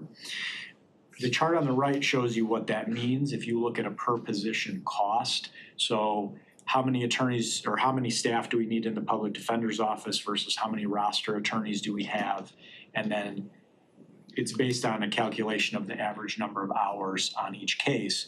But what that tells you, just in very simple terms, is the per position cost for a Public Defender's Office employee is anywhere between $25,000 to $40,000 cheaper than when we look at what we pay our independent contractor attorneys. And we have very good independent contractor attorneys. That is not a knock on them at all. That's just the reality of when you're looking at those hourly rates, it is cheaper to have employees doing this work. That is not the reason that we're moving to more of an employee percentage. We're doing it so that we can provide a better holistic defense model. But as a nice side effect, it is also cheaper. All right, I will open it up to the commission. At this point, I have a list of members of the commission that want to go. So we'll start with Commissioner Rahman, followed by Commissioner Powell. Thank you, Madam Chair. Pete, thank you for the succinct presentation. It was very informative.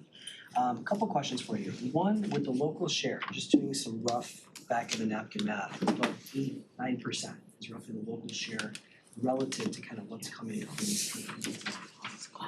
Do you see that ratio of kind of local share? I know you mentioned it's been at 1.8 for quite some time. Is that pretty consistent moving forward, or do you see that ratio changing? Because I know we're relying heavily on the state, and it doesn't sound like that's changing anytime soon. Just want to make sure that's gonna. I think it'll be similar. The last 2 years, we've seen an enormous jump because of those hourly rates. And now what you're gonna see with the hourly rates is they're gonna start to flatten a little bit. They will increase with inflation, but they're only gonna increase, 2-3%. So I think from a ratio perspective, yeah, I would expect our annual budgets to be right in that $20 to $25 million range going forward, pretty much every year. Okay, and there's no issues or challenges from the state? I mean, you're always gonna get whatever it is we need or ask. Yeah, I think that the only challenge would be is if the state, ever decided that indigent defense is not something that we can fully fund. That would be an absolute disaster because this entire model is dependent on that state funding. Right, got it, okay. You mentioned the 85-15 split, so it's 85 internal, 15 independent, is that what it is? Flipped, Oh, it's flipped. 85 external, 15 internal. 85 external, Yeah. 15 internal. But keep in mind, 2 years ago, it would have been 100% external and 0 internal. So we're trying to make an incremental step every year of about 7%. Got it. Because you also had mentioned that the internal is more cost effective than the external as well. Correct. One of the things that we've seen, and we know this just from our interview process with job candidates, I think some other counties tried to expand too fast and essentially said, well, we're gonna start an office and try to hire 30 people. Well, it doesn't work. Yeah. And so we're being very intentional about building steadily but slowly.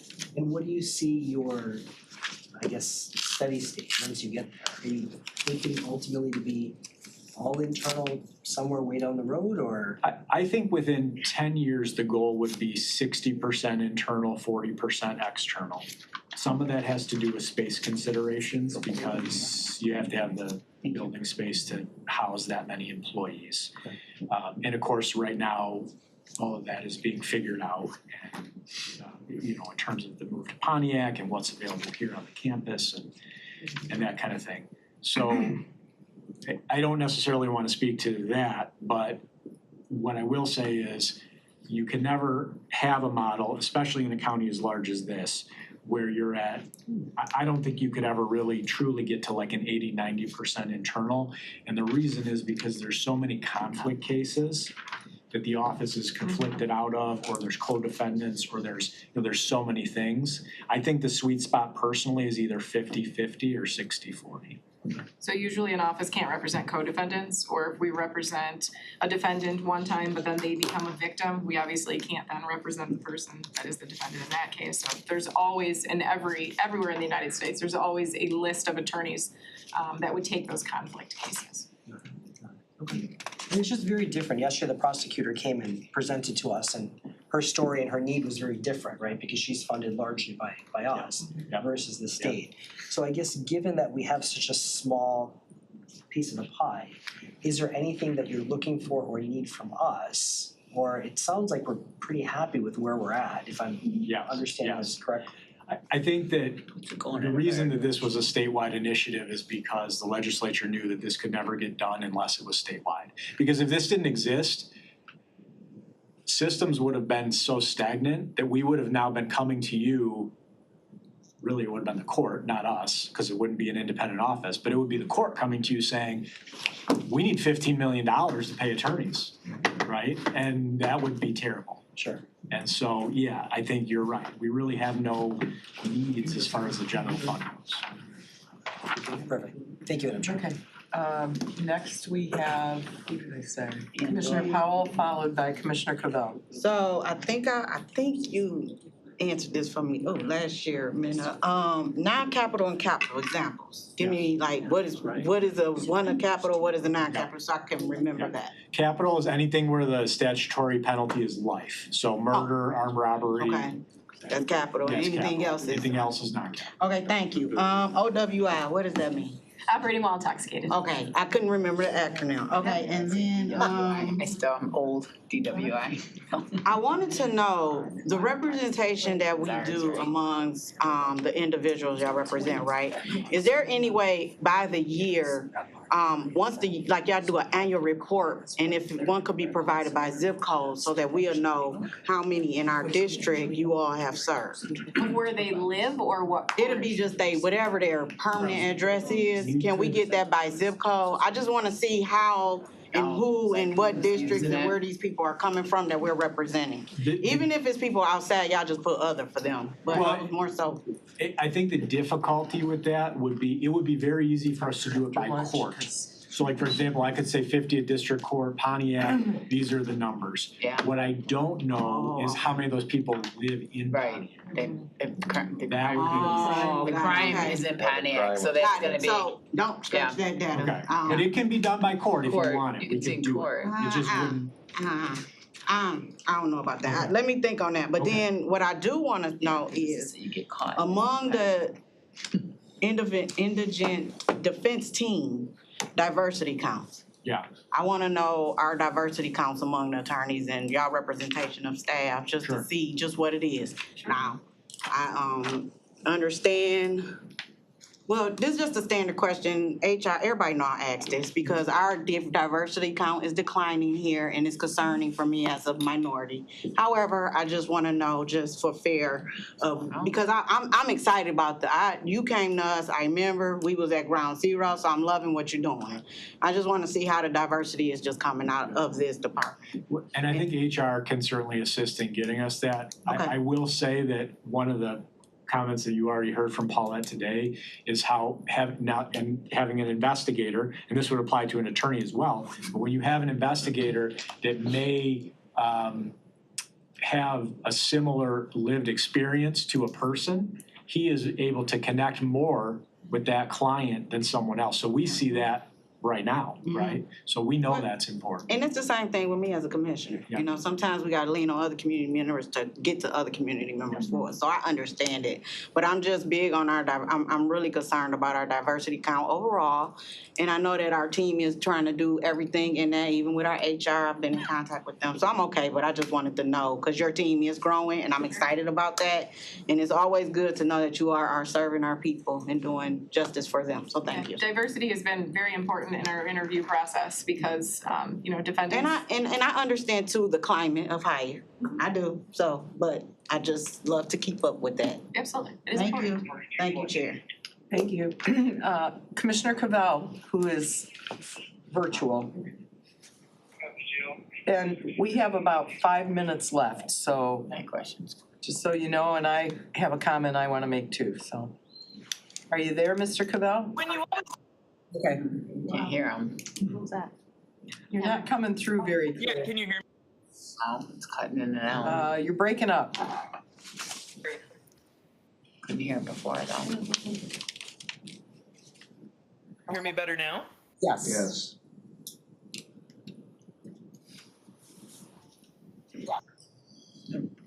It's a delay, I think. He could text his question. You wanna call in on your phone? Yeah, it was doing that before, cutting in. and Yeah, out. So you haven't wherever been he coming is, through clear all day. Yeah. No. Sounded like a muskrat. Can I just ask one more Sure. question? And it's more so for what? Is, you know how you were saying those individuals, we were able to help them? I just think because your team is expanding, those testimonials are great for us as a county. And I don't know if it could be captured Executive Culture Way or with us or where. I just think they great stories, especially if they're individuals from one of our communities.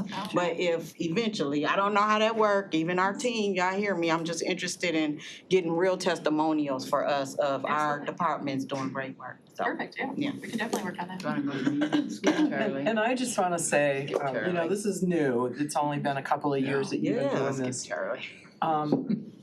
This hits my heart, it Yep. really does. I mean, there are people now who have someone in their corner who would not have had that before. And however we got here, the state and the legislature, and you guys have done great work bringing this organization together. I just think that we're a better county because we are providing justice for people at all levels of the economic ladder. And we weren't necessarily doing that consistently prior, and I appreciate what you're doing and I'm glad you're here, so. That was my comment. Charlie, did you have one? Oh, your caller one, Charlie? Can you all hear me okay? Yeah, we can hear you. Thank you. Okay, great. So Pete and Paulette, I just wanted to ask, I guess, a couple quick questions, but for framing, I think we did this with out of the finance committee. There's a great story on the radio about how public defense actually started and how 80% of people that in the court are just that first data point that's nationwide. And then the other thing to mention, just for budget context, yesterday the prosecutor was asking for about $28 million, and for you all looking for about $20 million. And lift up that still means the prosecutor, the people that you're on the other side of the table from, are getting about a quarter more, so 25% more money for you both to kind of adjudicate the same sort of criminal justice process.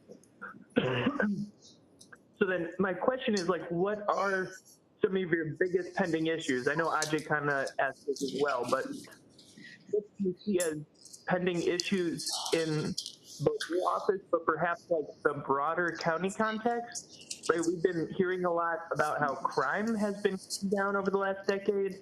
Have you seen that in your office? Are your cases more complicated than before? The different crimes that are coming up that are unusual or a new trend or anything like that? So let me summarize for you, Commissioner. You're interested in the workload and why you might be different from the prosecutor's office. And then secondly, what are big issues looming out there that you still think maybe need to be addressed that aren't being captured? Yeah, and I will say, in fairness to the prosecutor's office, that is one of the reasons why pay parity is so important, because the budgetary comparison is not always apples to apples. They have a juvenile division, which we don't have juvenile cases. They have a warrants division.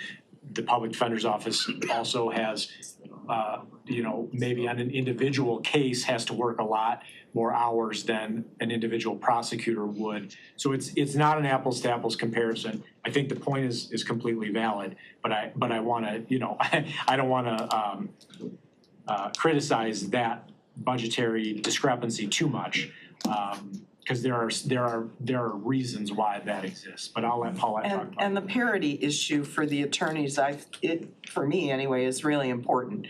That no matter what side you're on, you have equal representation. Somebody's not advantaged just because they have more money. So the difference in cases that I have seen since I've been practicing in 15 years is mental health. We are dealing with so many more defendants that probably would not be charged with a crime or in the position they are if they were on the appropriate medication and receiving the proper care. I mean, it is, especially after the pandemic, I do not know what has happened, but holy moly. I mean, the amount of time our social worker spends with people just going through their history and their mental health history, it has changed a lot, and it's harder for attorneys to communicate appropriately and safely with the defendants, because sometimes we don't know if they're really understanding us. So that has definitely changed. And I think the only thing that Pete and I discuss about a possible hindrance to growing the office is space. We've talked about that. We just moved into the north office building, but once I've fill all of those positions that become available October 1st, I'm gonna be out of space again. So that'll be something you may be hearing from us about in the future, but we're good for now. Okay, and last question, I'm gonna let, did somebody else? I'm on the list. Oh, okay. Two But questions. I'll be quick. So on the. Followed by Commissioner Gershenson, who will be the last one. Yeah, okay, so on the one slide, you had 3 public defendant attorneys a day during the week. Yes, So that seems very low. that's in the jail, for jail arraignments. Right, oh, for jail only, so on one of these, out of the 5, are one of those gonna go to add to that per day, or are you okay for that? We're gonna try to use the public defender's office to cover another jail arraignment. So it'd be 4 per day, per week then? And it's all done by Zoom, and each court gets like an hour. Yeah. So the attorney is on for, 4 or 5 hours here and there with different courts. Oh, that's by Zoom, Yeah, okay. so it's that not, it makes sense, sounds like a because I lot was of like work. 3, it was like, oh. The way that it's scheduled, adding an Okay. extra attorney really wouldn't make a difference Okay. because it's all scheduled in that block anyway. Okay, so that one attorney's on that whole, for a long period of time with all different, okay. Correct. Yeah. Perfect, thank you. That's it. Commissioner Gershenson. Yeah, just an observation, so we also are saying mental health is probably, mental health issues, probably the number one thing we've seen over the last few years, and we gave a lot of our ARPA money to develop programs with OCHN. And they have an amazing Justice Department with Tricia Zumbo. Yes, we're on a board. Okay, I was gonna say, is there any relationship perhaps you could look at? We have monthly meetings actually with OCHN right now. One of the things that we're hoping will develop is an actual dedicated diversion program in the prosecutor's office. They have one for juvenile, and I know they talked about their OCHN person for juvenile. Right now, they don't have one for adults, and that's what we're hoping to work on, so that we can try to divert some people out of the system. So, we have a very strong relationship with them too, so let them know that we'd like to be a part of that conversation as well. Absolutely.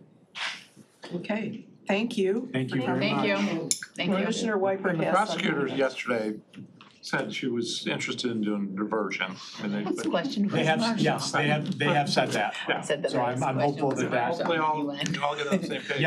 Yep, I hope that happens. See, then we're still in Alright. school. Thank you for Thank coming you. in today. I'm Good to not see asking you. anything after it's done. Been interesting how much has changed Yeah, just since good. you Short started period of this. time, yes. That's really cool. Okay, at 1:50, we will talk with Corporation Council, but I don't, are they outside? I saw them outside. Yep, they're outside. Thank you. Page 173, Yep, so you guys I'm know. gonna make myself a cup of coffee, because I have a little memento.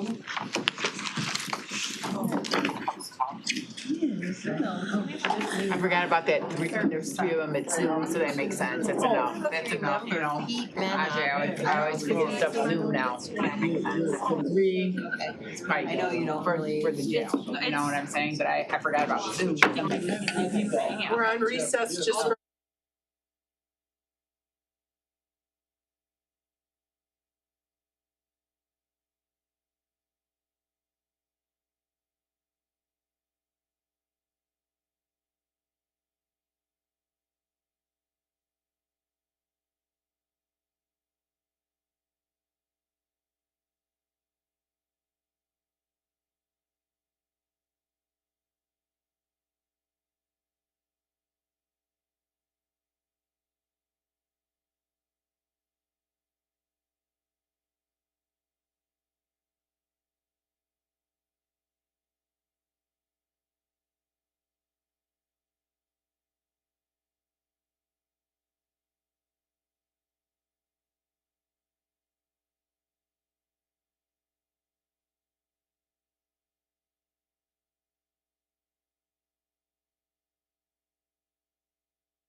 It looked like the Star Chamber. I mean, you were sitting at the end of it, just like this. I mean, I'm So like, you is wanted this- it for the is this Oakland facade, County you or is wanted the this- facade for the Yeah, it camera. didn't look good on the screen at all. I don't know. That's what it is, the camera.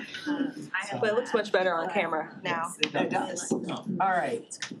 We're back. And our next group is the Department of the Corporation Council. Agenda here. Okay, and welcome. Thank you. Introduce yourselves, and then we're gonna have you run through your presentation, and then we'll have questions from the commissioners after that. Your time slot, just so everybody knows, is 1:50 to 2:30, so we're gonna try and end right around 2:30. Sounds good. Good afternoon, Solon Phillips, Corporation Counsel. And Aaron Thomas, Deputy Corporation Counsel. Director of Risk Management. Can we move this, or you, control? Not working.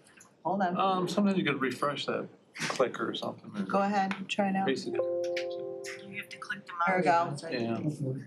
So, we've got the first two slides, We Corp Counsel, and then the next several will belong to risk management. But I think, as a lot of you know, we are not a revenue generating department. So we primarily have two things, that's people and that's the equipment we use in the practice of law. So our expenses in that respect have remained pretty consistent.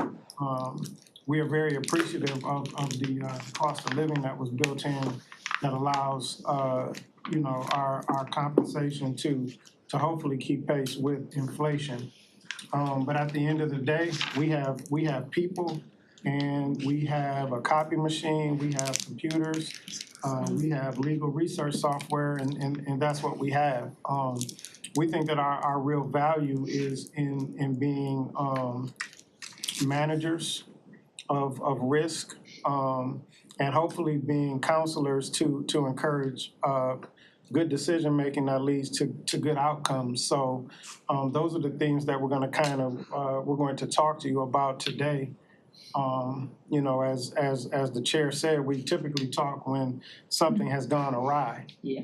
But one of the things that we've been intentional about during my time as a corporation counsel is being more proactive and hopefully allowing corp counsel to get involved when there are formative decisions being made to help put something together in a way where a policy comports with what the law allows. And we find that when we're allowed to do that, we usually get better outcomes. And even if we have a situation where we have to pivot into defense mode, we've usually talked about hopefully those issues or those things that could become issues, and we have a plan to address them. So there's nothing that's gonna be really exciting or glamorous or hopefully controversial about our first two slides. One of the things that we also try to do is to make sure that the money we ask for, we spend it, right? And we don't overspend, but we try to make sure that whatever we've been allotted, we expend it nearly to the dime and the penny and the nickel. And Corp Counsel has been very good about that, not just during my tenure, but even prior to my tenure. So I think the next slide is just sort of a more detailed view of our expenditures. Again, our personnel has remained consistent in terms of the number of people. There's a slide that we'll look at later that tells you how many employees we have, as well as risk management.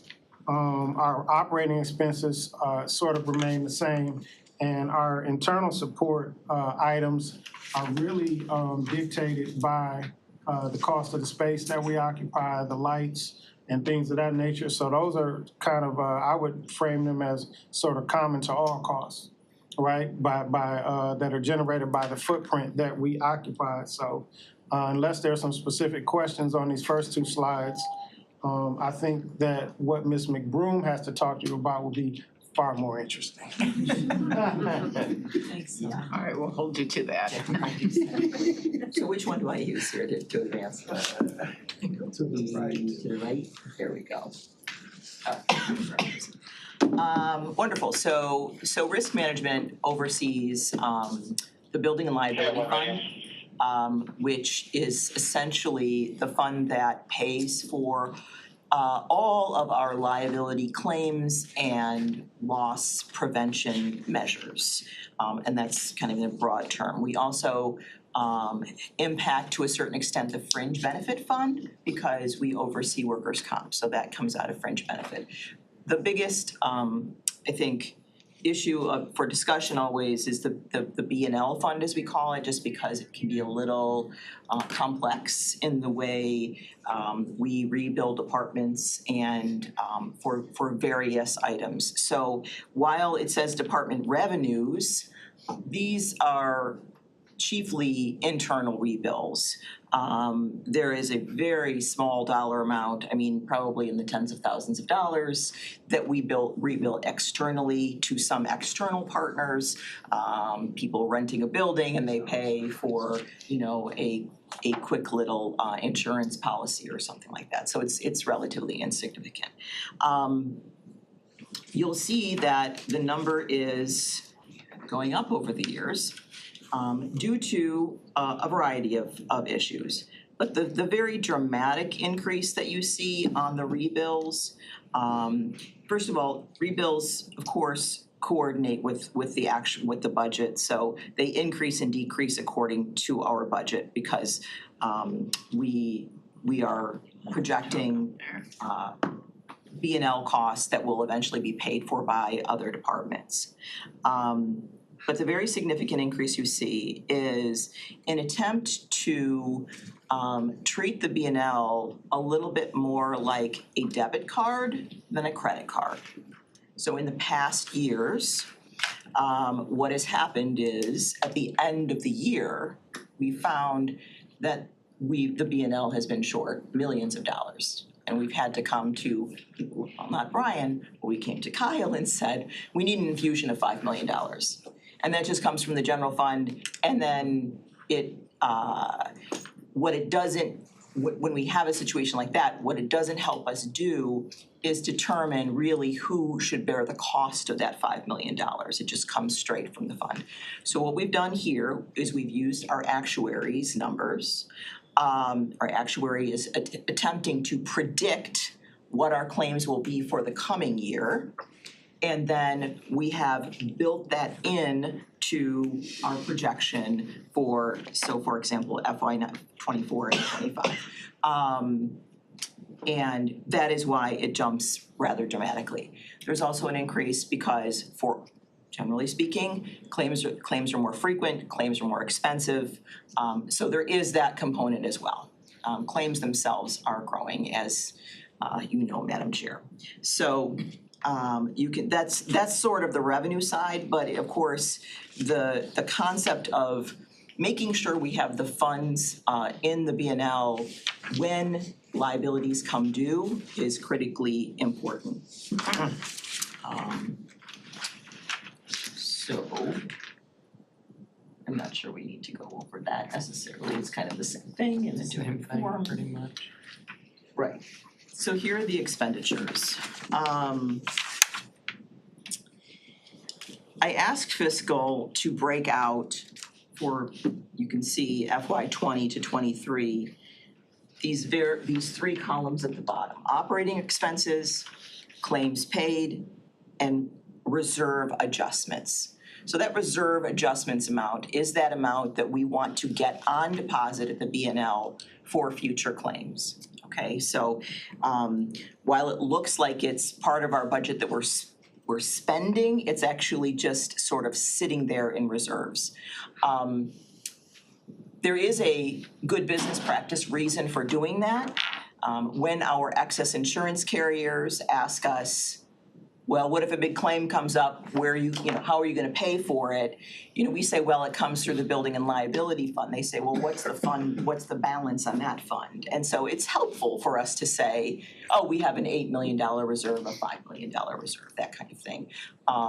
It's sort of qualitative to me in terms of the process of getting insurers to insure you. It's not necessarily quantitative, but it does demonstrate that we recognize it's very helpful to have those funds on balance in a fund ready to go to pay claims when they're due.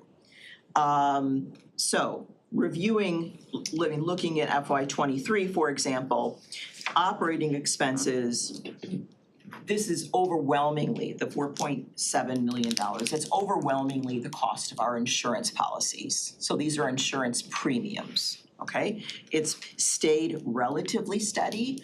I would say that the insurance market has calmed down a little bit, although property insurance, because of issues like hail and water incursion, et cetera, they continue to ratchet up. I mean, keeping in mind, the insurance market is a global economic market, so we do our very best to get the best price, but we also don't wanna pay short shrift to coverage.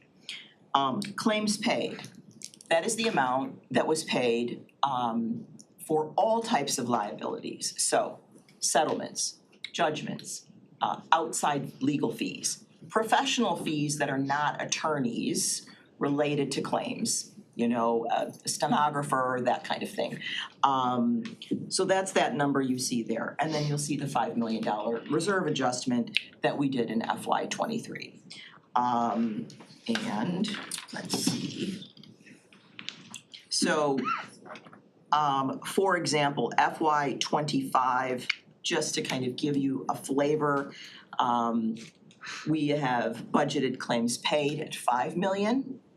And we have, operating expenses at $5 million, So that's the insurance policies. The claims paid at roughly $8 million. And that was based upon our actuarial's report that said, this is what you can expect to pay out over FY '25.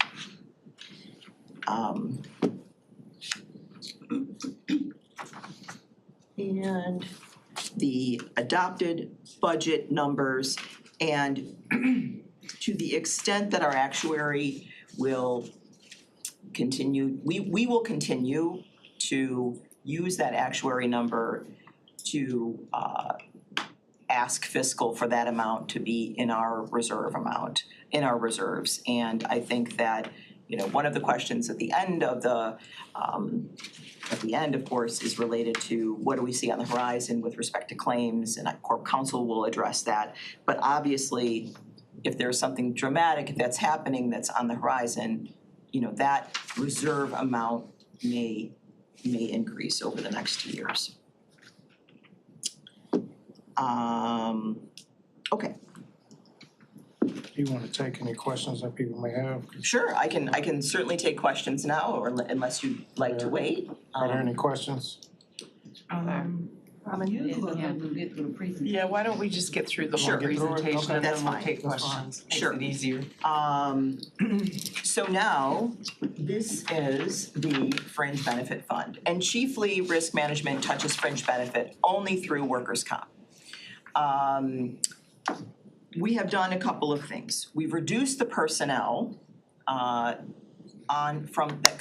that's related to risk paid for by the Fringe Benefit Fund, simply because some of the folks that had been paid for by Fringe, I think appropriately, the work that they do belongs in the B&L.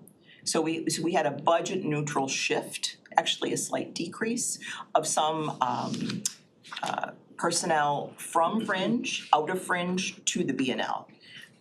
Those were mainly investigators that they don't do a lot of workers' comp investigations. They do other kind of loss investigations. They do HR investigations for us.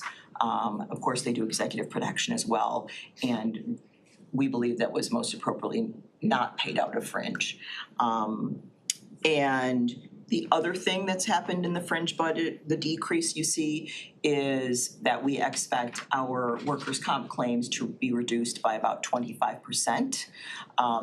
Partly due to COVID decrease, we had a lot of COVID claims, and then also partly due to the fact that we have a new third-party administrator, and instead of paying them on a per claim basis, we pay them a flat fee. So if we see a huge spike, like we did under COVID, we had a per claim basis vendor, and that huge spike cost us a couple $100,000 in claims management. So what we went back to a flat fee rate until things sort of even out. And so that accounts for the decrease that you see there from FY '23 carried through to '24 and then now to '25.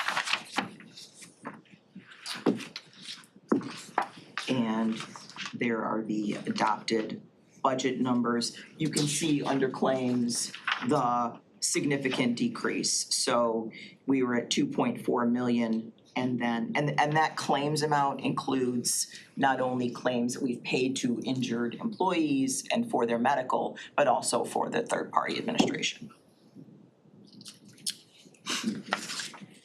And I think that is where we get to personnel positions, Solon. Yep, so personnel positions, between Corp Counsel and Risk, we have 33 budgeted positions. 24 of those are Corp Counsel with one vacancy for an Assistant Corporation Counsel Senior, which we just don't have, we don't have a desk or a workplace for that attorney to occupy, so that's something that may be addressed in the pending move to downtown Pontiac. One of the biggest personnel moves that we made in the last couple of years was to hire a senior paralegal position, which we've made a management position within the department. And that person is responsible for the paralegal practice that we have, has allowed us to really more centralize our operating processes, particularly around litigation. The way Corp Counsel is situated, we have a individual, Nicole Tabin, who is the Corp Counsel litigator. So 75% or more of what Nicole does is litigation. With the onset of the senior paralegal position, we were able to give Nicole a dedicated paralegal, which really has helped with the efficiencies of her practice, in that she's spending less time on administrative aspects of it and more time on counseling clients and moving cases along. And so that's something that we're very appreciative of. We came to this body last budget cycle and talked about that. We were able to get that position, and we're very pleased with the performance of the person that's been in that position. I'll cover the risk piece. You'll see I have 3 vacant positions. I do anticipate filling the policy and compliance specialist this year. The 2 part-time investigators, these are really 250-hour emergency positions, just in case something dramatic happens and we need to bring people on quickly for a very short period of time. So we just thought that was a best practice, instead of getting stuck with we need 3 more people because, XYZ is happening, or 2 more people, and we don't have the mechanism to just bring them on quickly. But I don't use those positions, and I hope I won't ever have to, because it would portend something not great happening. So that's risk.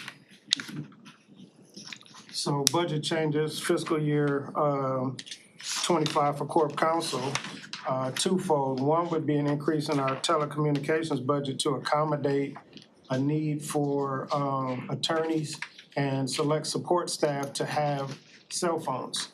That was something that was negotiated between the county and the UAW, I think in the last budget cycle. And so I think every attorney in our office, maybe with the exception of 1, maybe 2, has a county-issued cell phone. And, we encourage them to keep the county's business separate from their personal cell phones. Most of the attorneys in the office have agreed to do so. The second would be an increase in the information technology budget to accommodate more users of Laserfiche. So I think as many of you know, when you want to request assistance from Corp Counsel, we ask that you do what's called a request for assistance. And this is a centralized process that allows us to receive your request, to review it, and to assign it to an attorney. It also allows us to track it and to set up a file for most every request that we receive. And so the fact that we are having to accommodate more users from Corp Counsel's perspective, we think is a good thing. because it means that folks are requesting our services more, which is something that we obviously strongly encourage.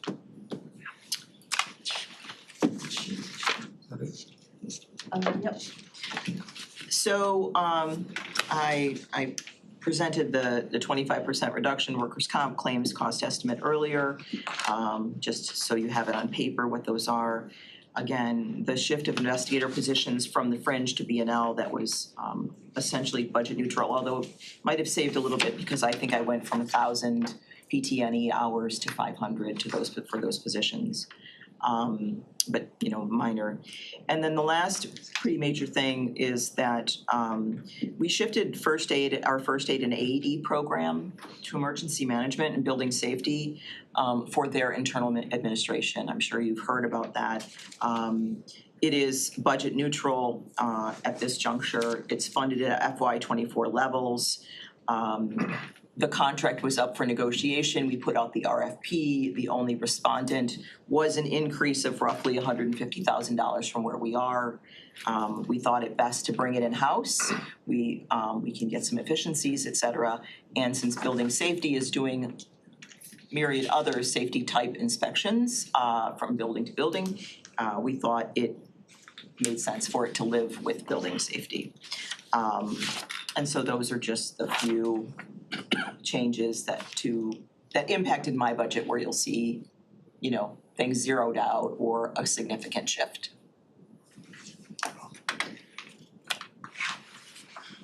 And so one of the things that Corp Counsel wanted to do was to kind of recap some things that we talked about last year. And they center around availability, constant communication, and being proactive. So what you see up on the board here are examples of us being active in all three of these spaces. We initiated bi-monthly meetings every 2 months with the Sheriff's Office to have conversations between Corp Counsel, our outside counsel, and the Sheriff's Office. The Sheriff's Office is our largest generator of litigation. I don't say that because to suggest that they're doing things inappropriately, but when you are discharging police powers, things are gonna come up in the course of that. Unlike Wayne County and unlike Macomb County, Oakland County has a sheriff's office that, for all intents and purposes, is a police agency. Right? We work on land, we work on water, we work in the air. We are very active. So it just stands to reason that issues are gonna come up in the course of those operations, and thus, that is our largest generator of litigation. We've instituted bi-monthly meetings between the Corp Councils of Oakland, Macomb, Wayne, and Kent County. These are 4 of your most populous counties in the state of Michigan. It has really grown into a very healthy exchange of ideas and information and issues. And all along the way, either we've brought something to the attention of our sister counties or they've brought something to our attention that was meaningful and that we were able to take and share with those that we represent for the betterment of Oakland County. One of the best examples of that, I think, is with the reverse conviction cases. Wayne County, City of Detroit have a larger volume, a larger universe of cases than Oakland County has. And so they have been willing to share information with us that has in turn helped us, we think, be a little bit more effective in our managing of our reverse conviction cases here. We've worked with the Sheriff's Office to essentially track and capture historical data.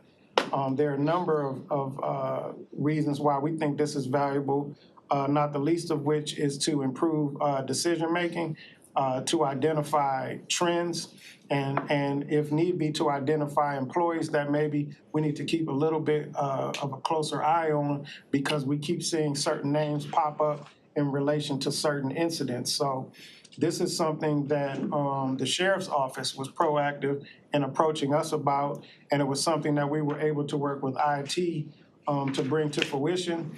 One of the areas that we're still seeking to improve with it is the production of accurate reports. And that's just a byproduct of continuing to improve the efficiencies of Laserfeast. So that remains an ongoing piece to that. maximizing cross-organizational communications within Corp Council, with the county exec's office. We meet once a month with the executive leadership team where we talk about issues of importance. Yeah, we meet monthly with risk management. You know, that is a very important partnership. You know, while Dee talked about the operations of the BNL, Corp Council has a very important part to play in terms of how we administer the BNL.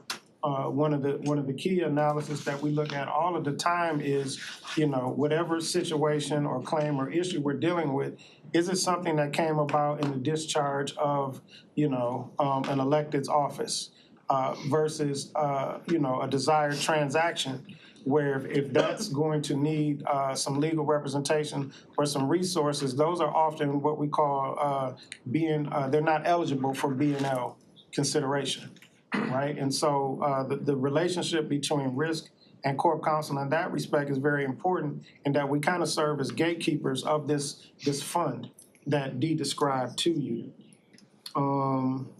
The others are just, you know, other systematic enhancements we've made. You know, a postmortem analysis of litigated cases. You know, what did we get right? What can we get better? How can we in the future drive down costs? One of the things that we do very intently every month is we examine the invoices that are submitted to the county for payment. We've had instances where we had to ask for markdowns or corrections or questioning certain costs because we want to get the benefit of the dollars and resources that we are being afforded on the county's behalf. We've instituted quarterly reporting to meet the county's obligations to its excess carriers. You know, that we had last year, was it? Mm-hmm. We had a new insurance carrier that wanted certain items reported with a certain cadence. So it was an opportunity for us to improve our internal report generating. And that not only touches the attorneys in our office, but it also impacted our outside counsel. One of the things I think we talked about last time we were before you was the instituting of what we call a litigation plan. So when we go to outside counsel, we ask them to give us a plan where they size up the case. One of the most important variables being, how much do you think it's going to cost to defend this case? We ask for updates if there are certain milestones that are occurred that are going to impact that number up or down. We ask them to bring those back to us and update those litigation plans as necessary. And sort of lastly here, we continue to develop the expertise of our in-house lawyers to try cases. You know, we as it's really very interesting when you talk to an attorney that's had a career of a certain number of years, particularly as a litigator, in terms of the number of cases that they've actually taken to trial. You know, as much as we'd like to think otherwise, trials are not a frequent occurrence, right? Most cases settle before they get to trial. But we want the attorneys in our office to be prepared in an instance where they have to take a case to trial. So like last week, we had a conversation with our litigators, polled those that had trial experience, those that didn't. And we're going to bring in some outside litigators to help with the development of our attorneys in terms of talking about best practices, how they approach trial preparation, the benefits of dispositive motion practice. And we're going to have those conversations, get the benefit of those outside counsel experiences at no cost to the county. You know, one of the things that is required by the claims review policy that's promulgated by this body is that we get the benefit of the experience that we're paying for from outside counsel. And so one of the things that we've been intentional about as well is having the attorneys in our office manage and provide supervision to outside counsel. And this is something that I wanted to be very intentional about raising with you today in terms of the importance of having an in-house counsel work with outside counsel as an intermediary. The thing that we don't want is to have an outside counsel that is perhaps providing an experience or providing advice to a county decision maker, and that advice is consistent with the interests of Oakland County or inconsistent. And so there were several instances when I came to Corp Counsel where we had outside lawyers who were working directly with a decision maker. And if you think about how a private corporation or a publicly traded corporation would handle that same situation, you have a general counsel, right? And everything goes through the general counsel's office, right? And there's a reason for that. You know, Oakland County's lawyers via Corp Counsel, not even arguably, are in a better position to know this business, to know the business of the county, right? To know how it operates, to appreciate its interests, and to make sure that those outside lawyers are acting consistent with the interests of Oakland County. So that's something else that we've been very intentional about. I'm gonna stop you Sure. there and open up, unless you have another specific point you wanna make, I'm gonna open it up to the commission for Sure. questions. If anybody has anybody signed up? Yeah, there's a couple. Okay. Ajay and Why Charlie, am I not sorry. finding them? Details. Just say Ajay and Charlie. Yeah. Okay, start with Commissioner Rahman. Thank you, Madam Chair. Thank you for the presentation and thank you for all the work you're doing to keep us safe. We certainly appreciate it. One question I had was, you know, BNL, my understanding is it's sort of this, it's an internal fund, right? That we're Yes. putting money towards. So it's kind of in a way almost like a self-insurance policy in a sense, right? Yes. I'm trying to just get a gauge of how much of it is internally managed versus external when it comes to our insurance and kind of the risk management piece of it. Just at a 40,000 foot view, and you don't have to get into Yeah, I specific mean- dollar amounts, but I'm just trying to get an idea how much of it are we able to self-insure and how much of it are we sourcing out to the third parties to cover us on? So, okay, so you mean in terms of the coverage that we have? Correct, just generally, so- doesn't count, yeah. It costs us for the premiums roughly, I mean, we've estimated $5 million for FY '25. Gosh, what would now, I knew, hey, Bob Erlenbeck, are you on the call by chance? He might know off the top of his head how much coverage we have for, I mean, we have something like 23 policies. So we have net and SWAT, and I think the limit there is $500,000. We have auto, I think the limit there is, $1 million perhaps. I don't even need a dollar amount, just kind of globally, I was curious if you were gonna put in like a pie chart, like how much of it is, 20 Self-insured, yeah, right? 25% self-insured versus 75% an excess externally carrier. insured. With respect to claims that come in. So for example, I mean, look, we are self-insured for auto and that kind of liability. For collisions, destruction, boy, you know what, I think it's difficult for me to say sitting here. Okay. I mean, it's not sort of, it's not a question that I've thought about in those terms entirely. Well, and really the reason for the question is I was just curious, in our process of going through and reevaluating so often, is that something we take a look at? Whether it's adjustments internally, Yes. externally, or shopping externally, right? Like as a consumer, right, my bill goes up every few years. I wanna make sure that, hey, look, this is still the competitive place to be. Is that a process? I'm Yes. assuming that's already It happening. absolutely is. And- I mean, our goal is to actually, so right now we have an excess insurance policy that the self-insured retention for it is $5 million. So that's like our deductible, right? Our goal is to have that SIR be 20 million. So we're managing it much more internally. I think prior to 2020, there was this sort of gradual ratcheting up of purchasing insurance policies. And I think it is a best practice to sort of bring that back down. Although there are certain policies that when we have a loss, You know, we're so grateful, like the net and SWAT. I mean, if we have a loss there, it's usually relatively significant, and our deductible's $25,000, right? So it kind, you know, you have to look at each one and say, you know, does this make sense from a business standpoint? I think that at some juncture, especially with cyber and others, it was getting to the point where maybe this makes no sense. Now, cyber has calmed down a lot, but cyber has we've also realized that having that external expertise has been invaluable when we have incidents.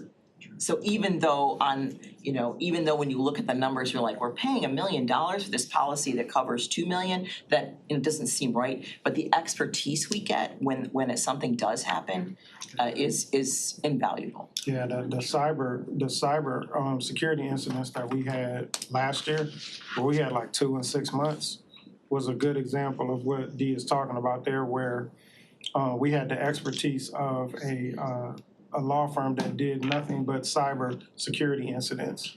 And I mean, their expertise in that space was invaluable. Sure. But I appreciate your question, and here's why. You know, what you're really talking about is how we manage the risks that we may face. How much of that do we take on versus how much of that do we place in the market? And what I can tell you is that Corp Counsel and Risk Management have been really intentional about that conversation. Like, you know, Dee's point about cybersecurity insurance, and maybe it's getting out of hand. Maybe we should look at shouldering more of that risk ourselves. The other player that we haven't talked about, which is, you know, a big part of our thinking in this space, is our insurance broker, right? Jim Huttenlocker, phenomenal individual, very knowledgeable about his business, but it's a constant conversation.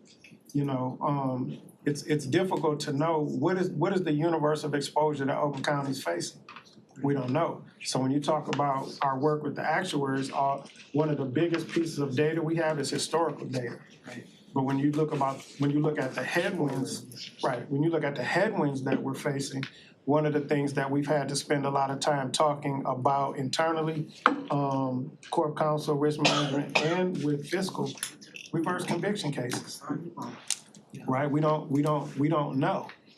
We know what folks are asking for. We know what the going rate is. You know, we've been able to get some favorable decisions. Like what happens when a person that's released, you know, avails themselves of the money that's available under the WICA statute. You know, we were able to argue in court that when they accept that, it's a release, and Oakland County's itself is done, even if there are individual employees that are still subject to the litigation.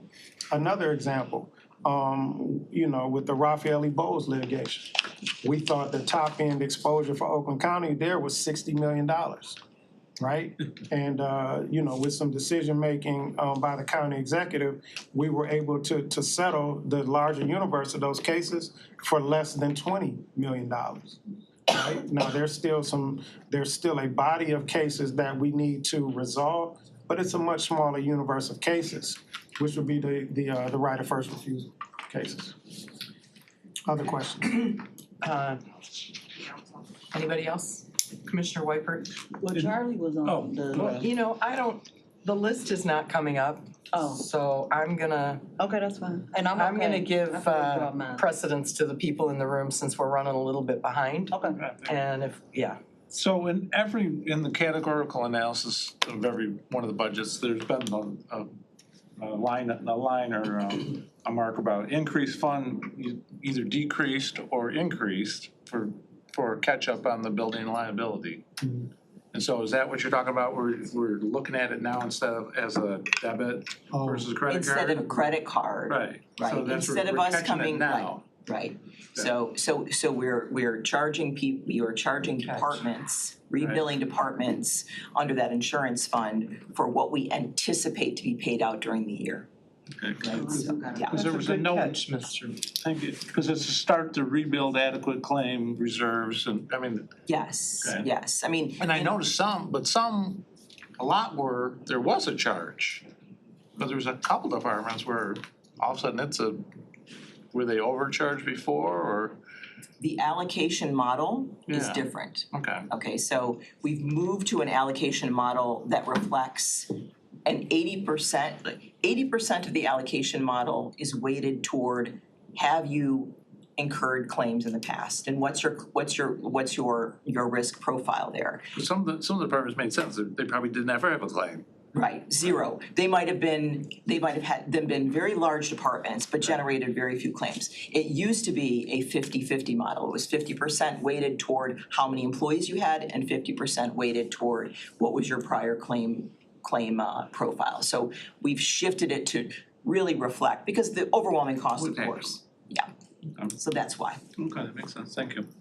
Commissioner Powell. So to close out, on your last slide, I just wanted to make sure, cause we didn't cover it, is there any ask? Cause I see you got tech stuff on there, just any ask that y'all wanna put before us from your department that you all are seeking for your department. The only thing I caught was like, y'all got tech, we know that's a big thing in all our departments with the technologies of making sure y'all can work efficiently and stuff like that, but is there any other ask that y'all wanna just make note with us? Cause we didn't cover your last slide and I just wanted to make sure. Not necessarily. Okay. I think that the conversation in terms of the B&L and the shift that Dee talked about from, credit card to debit card is going to be an ongoing one. The issue that is on the horizon, if you're asking what's keeping us up at night, it is what will be the outcome of the current reverse conviction cases and what others are out there. And you have to keep in mind that the B&L is not accounting for any sort of judgment or decision that Oakland County might be hit with off of one of these reverse conviction cases. So if and when that becomes an issue, that would be a situation where we have to come and talk about a need for X amount of dollars because here's how this case is played out. Okay. Right? In terms of where those cases are now, the lead case is Deering, where you're deep into discovery. And so we have 4 altogether. The cost of defense in all 4 of those cases right now roughly is about $1.5 million. And of that $1.5 million, $1 million of it is been related to the Deering case. And that's because in that instance, you have a unique situation. You have 3 different law firms that are representing 3 different county actors, right? The prosecutor is represented there. The Conviction Integrity Unit is represented there. You have a former prosecutor that's represented there, and you have former personnel from the sheriff's office that are represented there. And they have competing interests, and there's conflict. 4 firms representing prosecutor and Conviction Integrity Unit, a retired prosecutor, and retired or deceased sheriff's officials, right? And so, that's That's the big risk that's out there for us, that we don't know what it's really gonna look like when all is said and done. Thank you. I do wanna say that, we meet regularly about these instances that are going on, and we have progress meetings about where they're at, so that fiscal knows where they're at with the defense and the costs and all of that stuff. So we are having very good conversations about that stuff, and we know that it's out there. Thank you. Okay. Thank you, Chair. And Commissioner Cavell, I'm gonna give you one question. Thanks. Okay, let me scratch out 6 or 7 of these.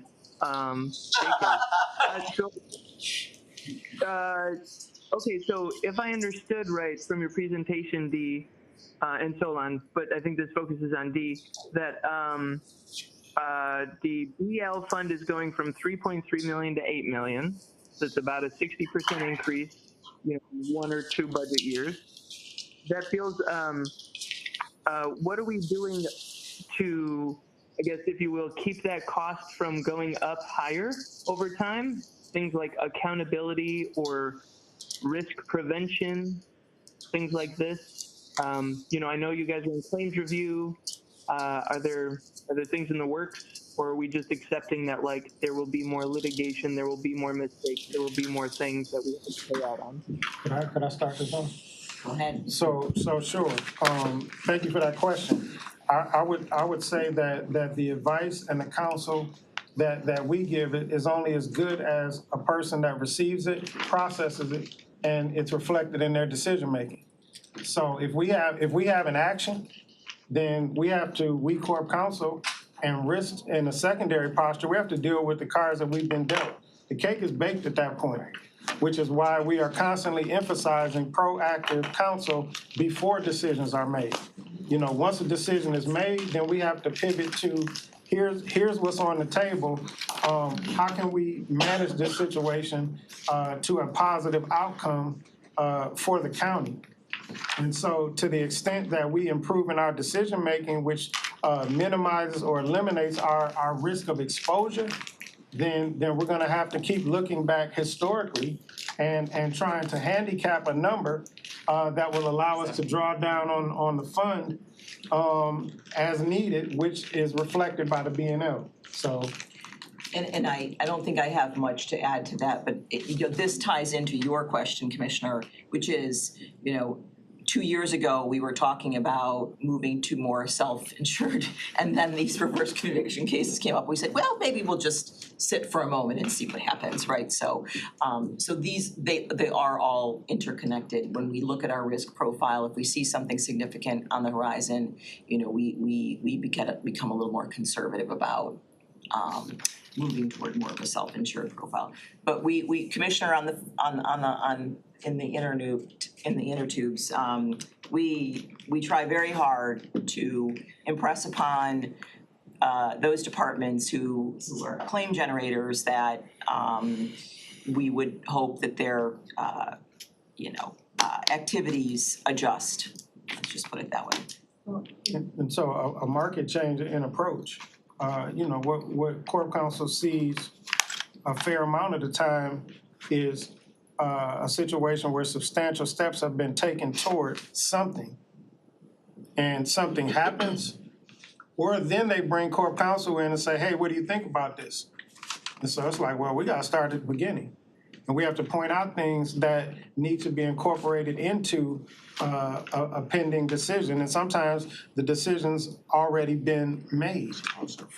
Right? And so certain remedies, certain options, certain avenues are foreclosed at that point. Right? And so, it's like, can I do it? And if so, how do I do it? And if I can do it, should I do it? And, it's like, oh, I could have had a VA today. But again, we don't want to be intrusive. We want to be enabling, right? We want to be enabling in terms of helping this body or another county elected official or department achieve their policy goals. Well, in order for us to do that, we need to know what you're trying to do and why you're trying to do it. Right? Not to be critical of your thinking, but to help you take that idea and as best we can make sure that it comports with what the law requires. And when we're unable to do that, we have to live with the consequences. Even if we were able to do it, we have to be able to. We got to live with the consequences. And so, to the extent that we can be more involved on the front end, then maybe you see some benefit in terms of how much money we're having to set aside in subsequent years for the B&L fund. But until then, and if everything stays the same, then the exercise is also gonna stay the same. Thank you very much for. Can I just add one thing that might help Charlie understand, Commissioner Cavell understand?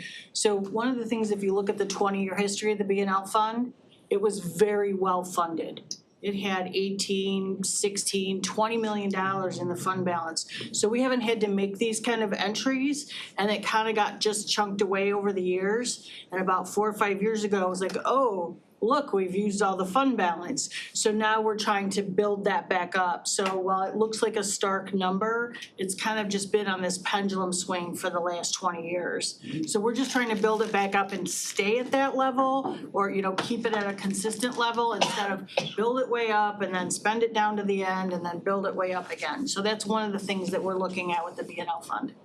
Right, staying at a level that is reflective of what we might actually see in claims, as opposed to $18 million, and that was in 2011 where it was $18 million and just was spent down. Yep. All right, well, I think that's it for Corp Counsel and Risk Management. Thanks for coming in today and preparing all the work. I'm gonna call a recess for 7 minutes and we're gonna start at 2:50.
Yeah.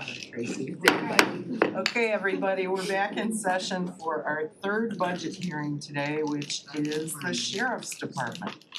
And we really like to review them because they spend so much of our money. We But they like to keep hear us where safe. you're spending it all. Let's keep it on program.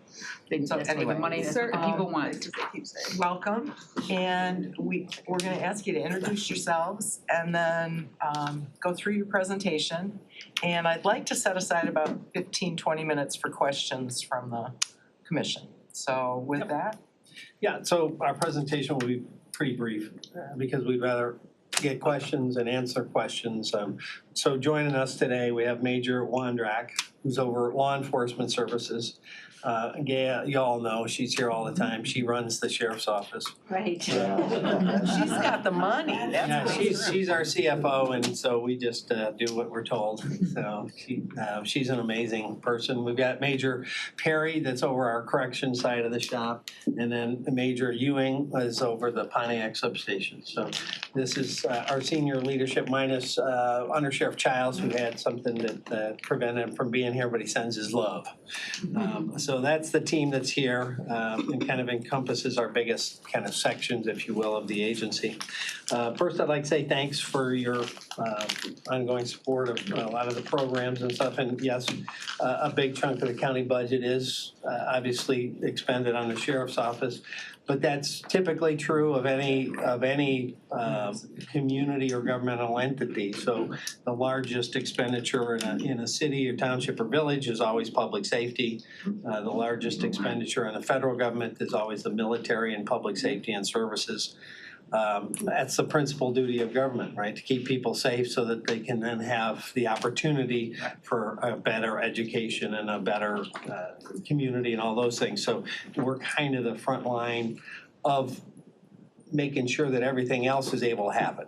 And we take that mission seriously. We take the budgetary allocation seriously. We know, it's a lot of money in public safety space, but we think that for the dollars that you all allocate to us, we spread them pretty well and we squeeze them very hard.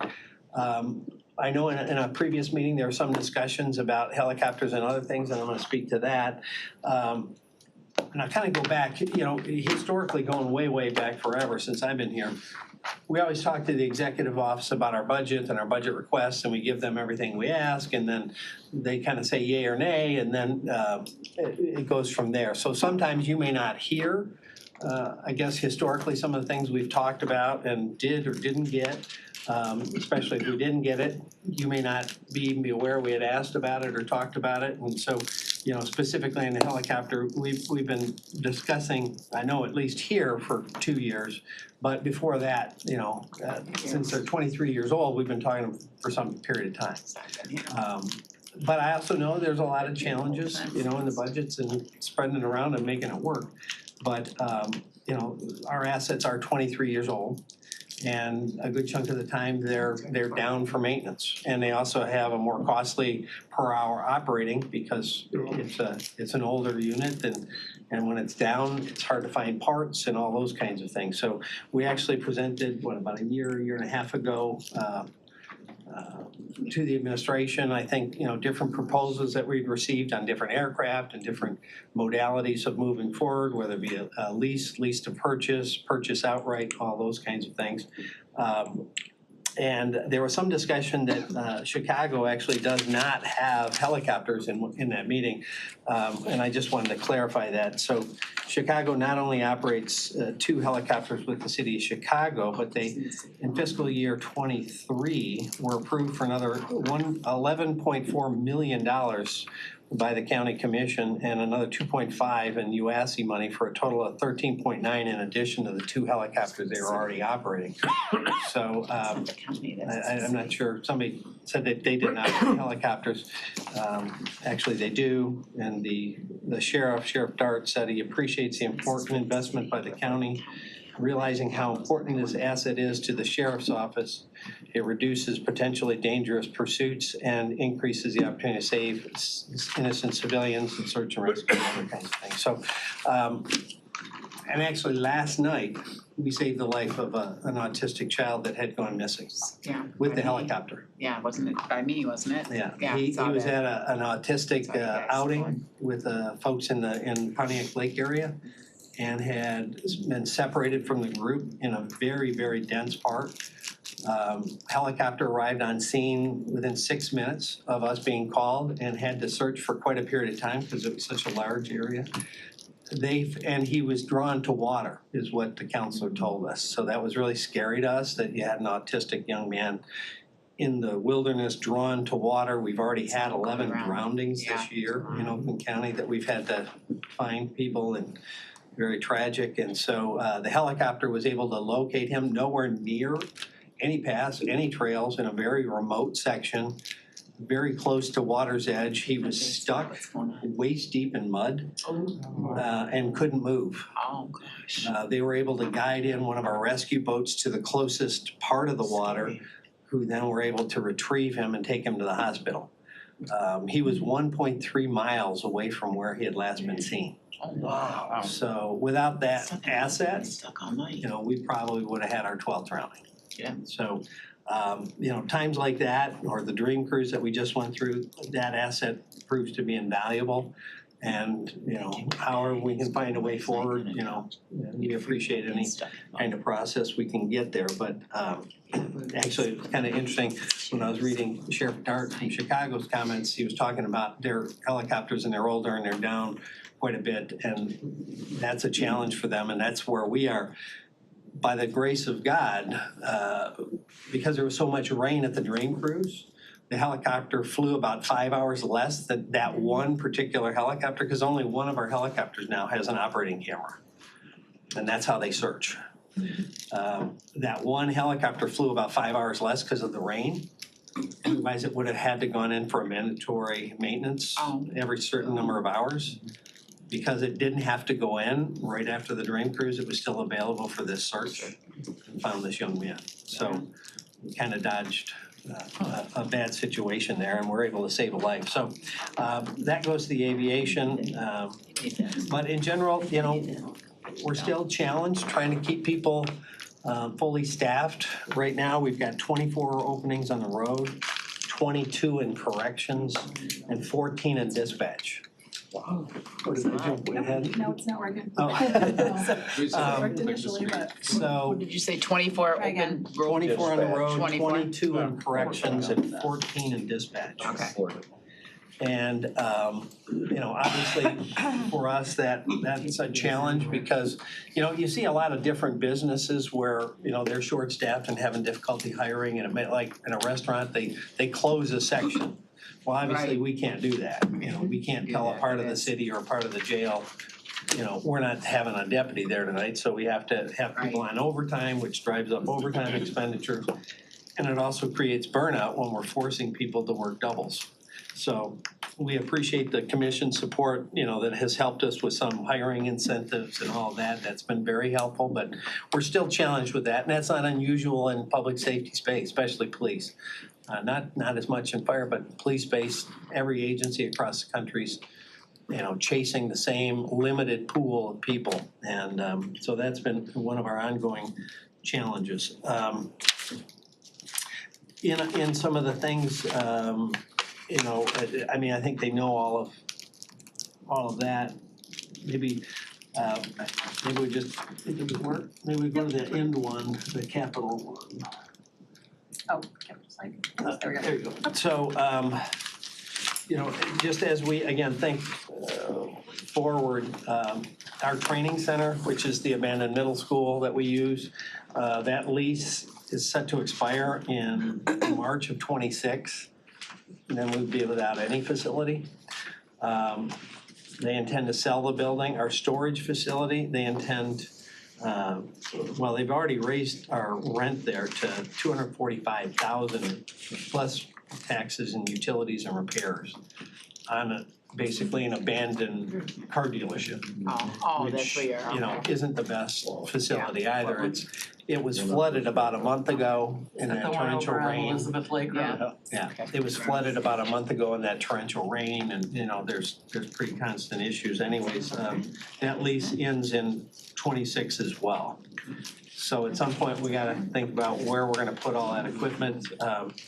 You know, one of the most recent discussions I had with some folks in administration and elsewhere is about the possibility maybe behind our annex, some of that county land, if we could do a shared building there with the Executive's Office Homeland Security for storage, a very, very, very large pole barn kind of structure, nothing fancy.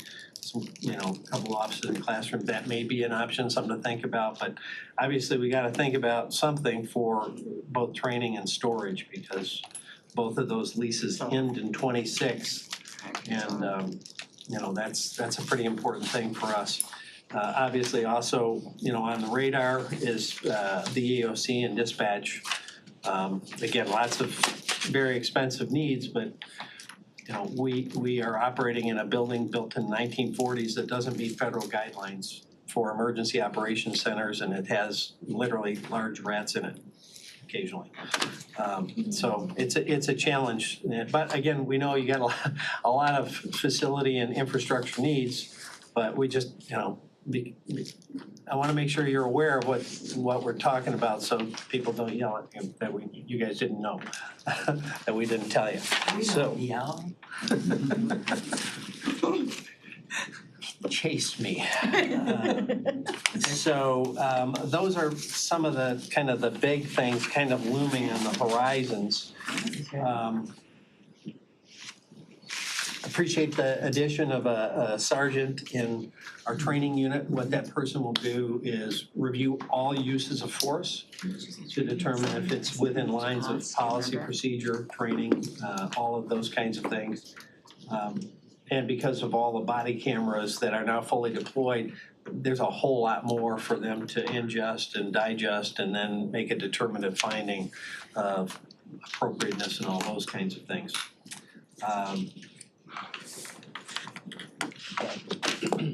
I'm trying to keep it at a high level so you have lots of time for questions. Anybody else have anything you want to add? Just a couple, we were also approved for 2 positions for the MAP program. I think we've talked about that a lot, the medical assisted treatment in the jail. So we were approved for a deputy for the clinic and then another inmate casework specialist. And that's out of the opioid settlement funding, and that's directly to assist that program because it's kind of taken off. I think you recall that we started it was just Oakland County, and then we expanded it to have all of Out County, and they have more, unfortunately, more inmates with that type of addiction when they come in, so that program has just kind of exploded. So we appreciate that support, and then we were also given another position for peer-to-peer support, another deputy position, so that's the other one. Yeah, which is super appreciated. We, you know, a lot of people are aware of how many police officers have been killed in the line of duty in the last couple of years across the country. It's up dramatically. What's up even more is ambushes are up dramatically, including our own deputy that was killed in an ambush fairly recently. So 2 days later. the stresses of doing the job and being demonized after you do a very tough job has weighed heavily on the profession across the country. And so the one thing a lot of people are not aware of is even though line of duty deaths have gone up and up and up, the number that exceeds line of duty deaths is officer suicides. More officers have killed themselves in the last 2 years than died in the line of duty. And so peer-to-peer is our kind of intervention, if you will, so we can support our men and women that are struggling with what they've had to deal with, what they have to do, and the kinds of things they've had to see, they can't unsee. And how do they process that? And you know, coming to a regular doctor or coming to the agency itself isn't as probably willing for a lot of people because they're afraid it might affect their career and might show up in their record. Peer-to-peer allows them to communicate with somebody, find an access, find a methodology and an outlet for offloading some of that and finding a healthy way to process it. And our peer-to-peer has been invaluable, but for an agency of almost 1,500 people, we have one full-time person. And so adding a second full-time person is critically important, we believe, because the demand is so high. Again, we know everything is a struggle budgetarily, so, an agency of our size, we've seen, units of way more. But again, we have a lot of people that do a lot with a little, and so we've got a great cadre of volunteers as well that participate really a lot of hours of their own time and others to try to help each other through these challenges.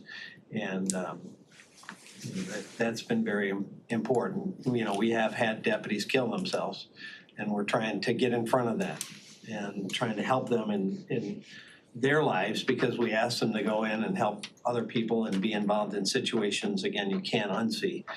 And it's not just the large scale things like the Splash Pad or Oxford or MSU, it's daily stuff where, we had a child in Pontiac that was abused to a terrible situation that the child ended up dying. And you have wherever it is, whatever community it is, when they see that and they have to, like at the Splash Pad, put on tourniquets and deal with that trauma, they internalize that to keep going, but we have to help them have an outlet to process that and to continue to move forward. So peer-to-peer is very important to us, and we appreciate the additional person. Sorry, go ahead. Oh, and then, so along those lines, we've also applied for grant funding too, which the applications have come to you. So for several years now, we've applied for some law enforcement mental health funding, and it hasn't been successful. But recently we had, is it Representative McLean? Yes. In the office, and then she just gave us a letter of support for that grant. So she's reaching out directly to see if, that letter can support us. So we're hoping that that'll be successul as well, and then that can enhance the peer-to-peer program. Yeah, so Congresswoman McLean actually came to our office this week and we hosted a listening session for all of the agencies in her district. And we love it when elected officials of any government level, regardless of party, comes and just listens. And after the Splash Pad, I had members of both parties in Congress call and say, what can we do? How can we help? And that's super appreciated. So then, I think you recall, we brought a resolution forward regarding the uniform contract, since we're switching to these black uniforms. So we asked for an additional appropriation for the next 3 years. So the contract was extended through July of 2027. So we asked for an additional appropriation of $300,000 each year to get that accelerated and get that first, the first transition complete. So just for a point of reference, $300,000 outfits about 100 deputies. So, we have about 1,300, so it's been a challenge. So every extra, I've been trying to move things around during quarterly forecasts and whatever, as much as I can put it in the budget to get that transition done. That's been a high priority, so we do appreciate that. So I will just say, I've asked a couple of sheriffs as I've been around the county, first of all, I like the look. I think they're very good looking, but, I've said, well, what do you think? And I think I've talked to 3 officers, and all 3 of them, and one of them was a woman, said, I really like the new uniforms and they're much more comfortable. So that's just a data point feedback for you. Yeah, we actually had deputies try a lot of different materials, a lot of different uniforms, and had the process driven by people that were gonna wear it on the front lines every day. And ultimately, although it's an expensive transition, uniform had not become uniform anymore. We had so many different uniforms. Ultimately, everyone in the jail, on the road, is gonna have the same uniform. They may have additional components Like they may have a rain jacket or a winter jacket if you're on the road versus in the jail, but everybody will be uniform for once. It'll actually mean uniform with more comfortable, more breathing fabrics, more workable fabrics than what we had, and that was kind of the goal. And just as a side note, those former pants, they were a kind of a polywool blend, and the color was called pink tan, and you really can't get it anymore. So we had to work directly with the manufacturer to get that fabric. So some part of it was out of necessity, not just for the change in the look, but obviously this material is a lot more accessible and up to date and available. So that was part of the reason. I like your uniform, man. Well, I tried today. Yesterday I wore pink to the meeting, and I thought, well, today I don't want. I want to try. You to wanna blend it. outshine them in the pink. So, Okay. let's Anything see what else? And then we had asked for a new microscope. So there's $90,000 to replace a microscope in the lab for expendable equipment. So there were a number of things. So we appreciate the county executive's office looking at the needs that we have, and we try to be as reasonable as possible with our budget requests and things that are absolutely necessary. And so we were thankful with the items that were approved in this recommended budget. So I will say, I've said this at some of the other sessions, but I've forgotten to say it today. This process this year has been somewhat more collaborative between all of the departments and the executive's office and fiscal. There's been a lot of discussion that's happened earlier in the process, and it's made it easier on all of us as the oversight body to really understand what happened. So we appreciate, all of those discussions that are ongoing with the executive's office, especially on the big ticket items. I mean, we're not gonna be able to sit here and go, oh, we wanna throw $10 million at you, that it is the executive's budget, right? So we all have to work together on that, and we appreciate that. Fiscal has gotten in everybody's business earlier. But it's been, generally the feedback has been that that's been really helpful for the whole process. And we just wanna see that continue going forward. This is such a big thing to try to get our arms around for everybody. That, thanks for working with fiscal as well as you have, so. And that's why we want to give notice about things in 26 as well, because obviously we're looking forward and we don't want to blindside anybody. So, and I've worked on that side of the street for many, many years of my career, so I'm very conscious of how that process works and how you need to see it ahead of time and not reactive, but able to plan for it and obviously working together. So. And the years tick by pretty quickly, I mean, COVID was what, almost 4 years ago now, and it feels like it was yesterday, so. Okay, so with that, if you guys are done with your presentation, I will. You got a list. You got your list. I got your list. You got your list, man. Bob's last. Bob, last. He's putting his hand up. He's already his list. Hit the blue detail or detail and your list is up. We're gonna start with Commissioner Rahman, then we're gonna go to Commissioner Cavell. And if I have to cut you off, Commissioner Cavell, I will. But we're gonna go second. So let's start with Commissioner Rahman and followed by Commissioner Cavell. Thank you, Madam Chair. Chair, thank you for the presentation, all the information, your team, and thank you for all the work you're doing for us, obviously. There's a lot to unpack, clearly, and I'm sure my fellow commissioners have a lot of questions, so I'll try to keep mine as concise and brief as possible.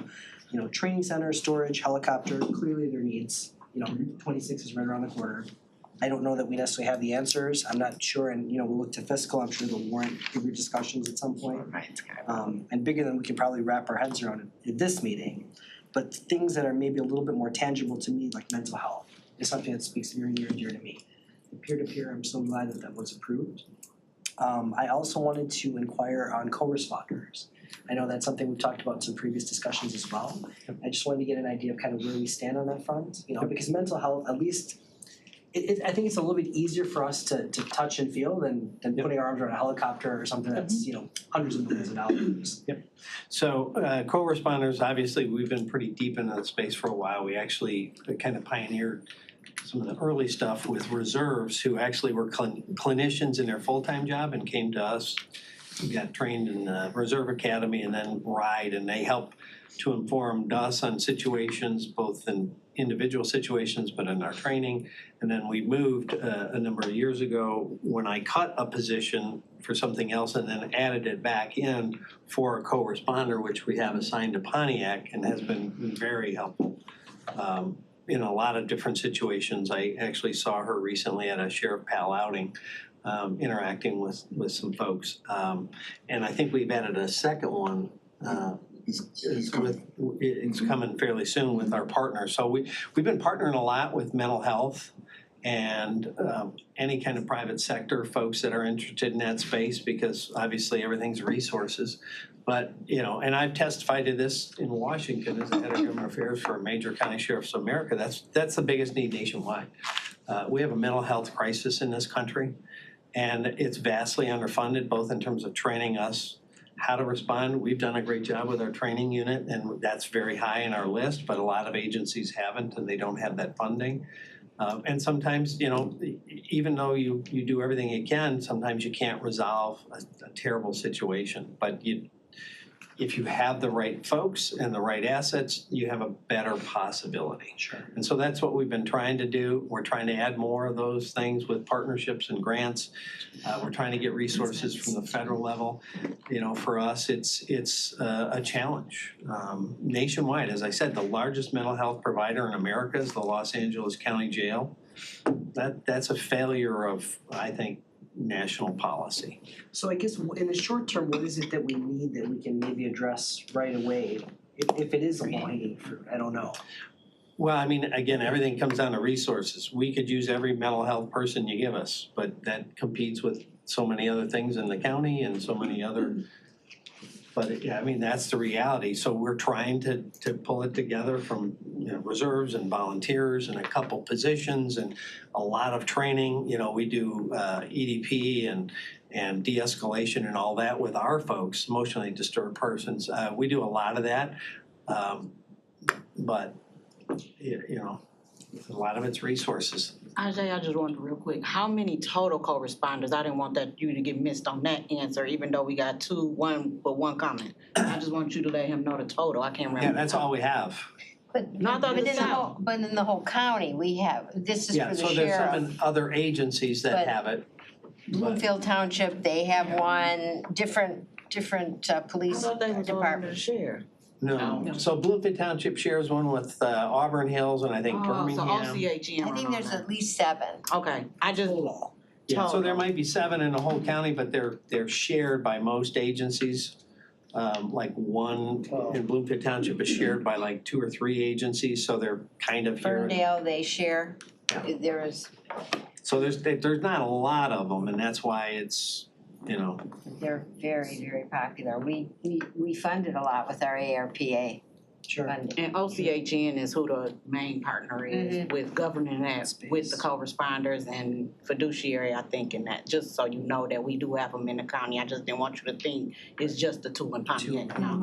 And OCHN, just to give you a little background, they are looking for more funds to help us in this space with the co-responders more wide, countywide, just so you know. Okay. And we do have an agreement that, and I'm not sure if you've seen it, but with OCHN that we brought to you to fund the one in Pontiac. So we actually, the money is in our professional services budget and funds and pays OCHN, and then OCHN bills us back for that. So she's actually a OCHN employee and not a sheriff's office employee, so.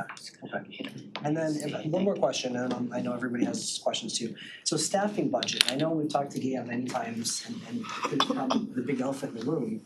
The problem is, you know, obviously we want to make sure you're fully funded, have all the resources you need, things like that.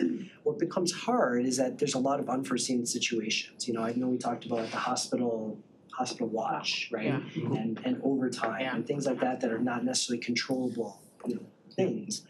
How do we get our arms around a dollar figure that sort of makes sense, it jives with the budget, jives with our fiscal team, and provides you with everything you need? Because I feel like getting all of that to gel has been a challenge. It is, and it goes back a challenge decades. But, you know, certainly going back to the Patterson administration, at the end of the year, they would always have to plus us up because there would be millions in shortfalls. in part because systemically, I don't think they ever got the budget to what historically it had been in overtime. And so there was like a systemic shortfall in overtime budgets that they would plus us up towards the end of the year. So I think probably working with fiscal and looking at historically what is it and what can we anticipate, and given CPI or something, here's where we'll probably be. But you're right, sometimes there's no ability for us to predict or contain. So for example, if we have an individual that comes to us on a charge and is in the jail and has a serious medical condition that has to remove them from the jail and go to a hospital, we don't have, and we just got a staffing report done that I think speaks to that, that was done by MDOC. They're suggesting, I think, a whole another group of deputies that will staff those. But we don't have like dedicated staff that are just kind of Maytag repairmen sitting there waiting for a hospital. So we have to cover those on overtime. So if you've got somebody in the hospital, that's 2 deputies on overtime, 24 hours a day until that medical condition is remedied. We've had individuals in our jail for maybe drunk driving, but they have serious cancer. So now we're in the hospital for weeks while they undergo cancer treatments. That's not under our control. We've talked and communicated with judges, sentencing judges, and said, hey, this is a nonviolent offender. Can you release him from custody so we don't have to be standing in their hospital with 2 deputies? And, we try to do those things, but we don't have control over who comes to jail or when they get out. So that goes to hospital watches and a lot of those unforeseen costs. But we also have, we were in Farmington recently with a SWAT call out. And depending on the situation, that could be a whole lot of overtime and a whole lot of hours. We are in election season, so every time Vice President Harris comes or former President Trump comes, we get asked for a ton of resources. They provide no reimbursement. And we try to give them everything they ask for because we don't want to be Pennsylvania. And so, I remember one time he was president at the time, President Obama, they asked for a whole bunch of resources from us. But it was actually in Wayne County. It was like, we're all about helping you, but I can't send it to Wayne County. So within 24 hours, they said, we've moved the venue, and we're now coming to Orion. I was like, great. So, we had like 45 people assigned to the presidential detail when President Obama came to Orion. We love having the president come, and, it was fun to, for me to be with him, but it's a big chunk in our budget we don't get reimbursed. And on the federal level, they plus up the Secret Service every election year, because they're traveling and pulling the resources. They don't provide any funding to the locals. So that is so terrible. yeah, those are unforeseen and unquashable. Search and rescue. We have had, Pontiac is had a runaway or a lost child just about every week. But it's all over the county where we're looking for kids or dementia patients or something every week, if not sometimes a couple a day we've had. So that like with this young man, we sent Commerce Township, our canine units, our drone units, search and rescue team, our Marine Division, the helicopters. We also called in the Department of Natural Resources, the Law Enforcement Division, Department of Natural Resources Park Rangers, Huron Clinton Metro Authority Police Department. I mean, there were a lot of people looking for this young man. And so, those kinds of things are unpredictable and non-budgeted. In your budget this year, 2.25 million was added to the overtime line item to true up historical shortages in the overtime budget, and I see that is planned for every year going forward. Where is that, Gwen? It's in the categorical on page 25. And we appreciate the administration and the help on that front, because, as I said, going back to Brooks, we were always underfunded in that, and there were historical shortfalls. And at the end of every year, it was like, we're short again. It's like, of course we are. Every year we're millions short. That's sort of typical of The same sort of thing happened in other departments. You have probably the biggest issue with that because you have more people and more money and all that. But it was not unusual to have departments be, you know, having to figure it out at the end of the year and big panic and all that. And that's partly why we're trying over the years, we've been trying to talk to each other sooner, Yes. more consistently, all throughout the year so that these needs are not left unfunded. Yes. And also that we're anticipating, like you said, things 3 years out that we may need to be thinking about, so. And the other difference of us than other departments, so like when you added a holiday, they get the day off. Right. We have to staff 3 shifts and now it becomes a holiday, we have to pay them holiday rate. And so it adds, what, $100 and some $1,000? What was the addition when you add one holiday to us for it costing? I think we ended up being like over $1 million short last year because we had four additional holidays. So Not because of me. just that one line item was fairly short because of the additional holidays. Because, you know, we run 3 shifts and then I once thought it's about all deemed this a stuff. holiday, then it kicks in holiday pay for the deputies. And so all of a sudden, you know, that's another big expenditure that we obviously didn't control. Okay. Is that it, Commissioner Rahman? Well, one last one. So where did your conversation with the executive office go in terms of your capital needs? In terms of what? In the capital needs?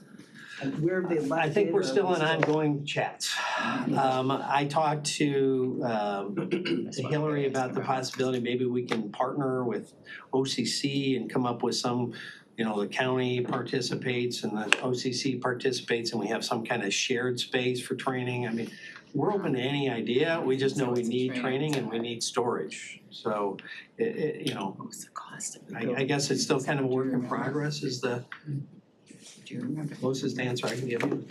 To your point, I mean, 26 is not that far off. It's around the corner, yeah, and if something has to be built, you're gonna have to stick a shovel in the ground pretty soon.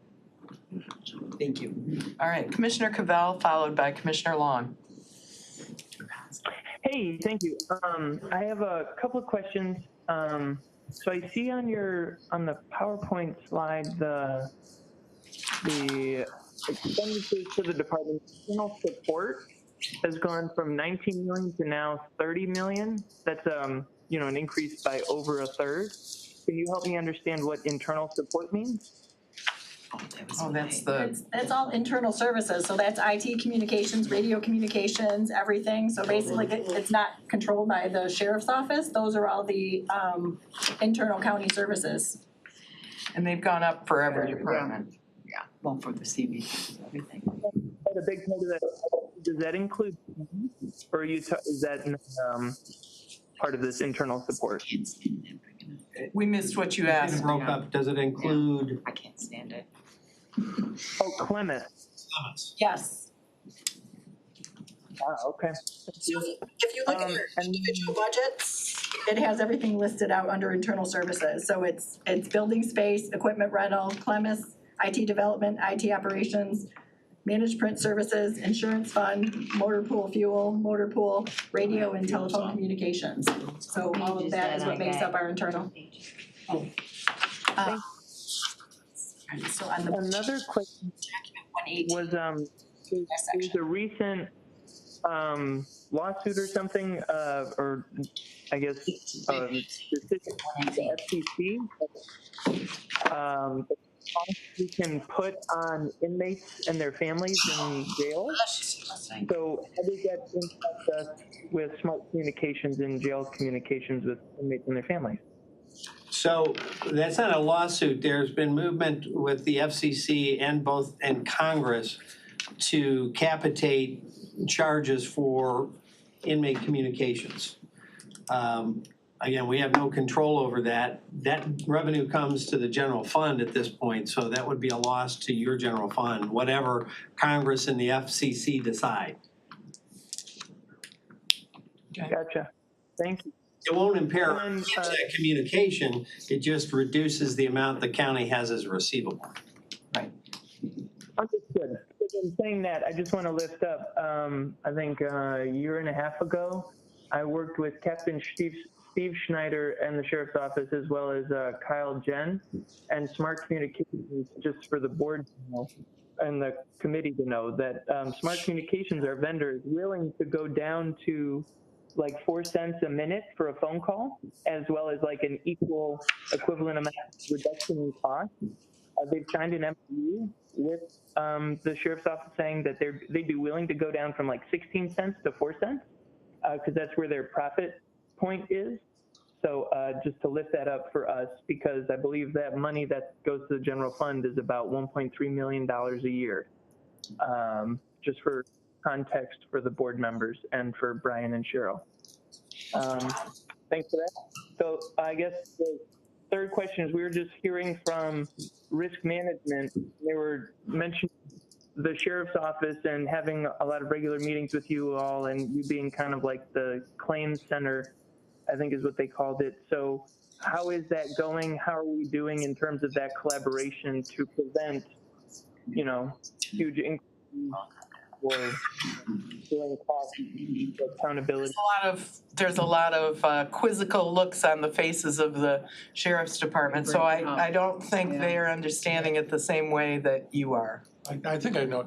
So we just had risk management. He was asking how the collaboration with risk management is, addressing future stuff that might come up. Oh, yeah. So, yeah, we communicate with them a lot and Corp Counsel a lot to synchronize best practices, to look at different things. And that position that we added is going to go through and look at all uses of force. That's obviously a risk management question. And best practice that we have. So, yeah, we try to sync up anytime both policy and practice with risk management and with Corporation Counsel. Okay, thank you. Those are my questions. Commissioner Long, followed by Commissioner Powell. Thank you. So the training center, if I remember, there was an estimate out, if we built a new one, what was that cost? You guys remember? I forget. 24 million or something. Yeah, it was, and I still don't wrap my head around where that came from. I think we could get a lot of what we need for a lot less. Okay, but someone was saying it was like about 24 million or? It was higher than that. Oh, no. I thought it was She said 75 million 75. something. Yeah. It was something that made my jaw drop to the floor, Okay. and I couldn't figure out, because we had come up, the training center, I think, was way more than 75. Oh, okay. It was like 65 or 75 million going back 5 or 6 years when Brooks Patterson was gonna allocate That's what that. I knew it was like. We So allocated that funding would to have have been in the the realm. study. I think it Right. was like hundreds of millions. Okay, because I remember the study, I just forget the number, but I just wanna say, we do need to do something quick, kind of, 2026 is going to come fast. They already have trouble recruiting new officers, and we gotta retain, and they gotta keep up with training, because all of us here, everyone's number one thing that they'll say that they want in the county is public safety. So we cannot not spend anything, so I'm just advocating, we gotta get that rolling, and if it's not a new building or something, there has to be a training center. I mean, we can't go, this is Oakland County, we cannot not have a training center that's up to par for our officers, so That also goes to the previous question about risk management. Every time we're sued, Right. one of the first questions is failure to train. So if you're not Yeah. training state-of-the-art best practices, and to keep the officers that are in that's one of the biggest trained. liabilities. Correct. And then the new, not just the new officers that hopefully you're gonna try to recruit my son, but like you say, they don't wanna do it.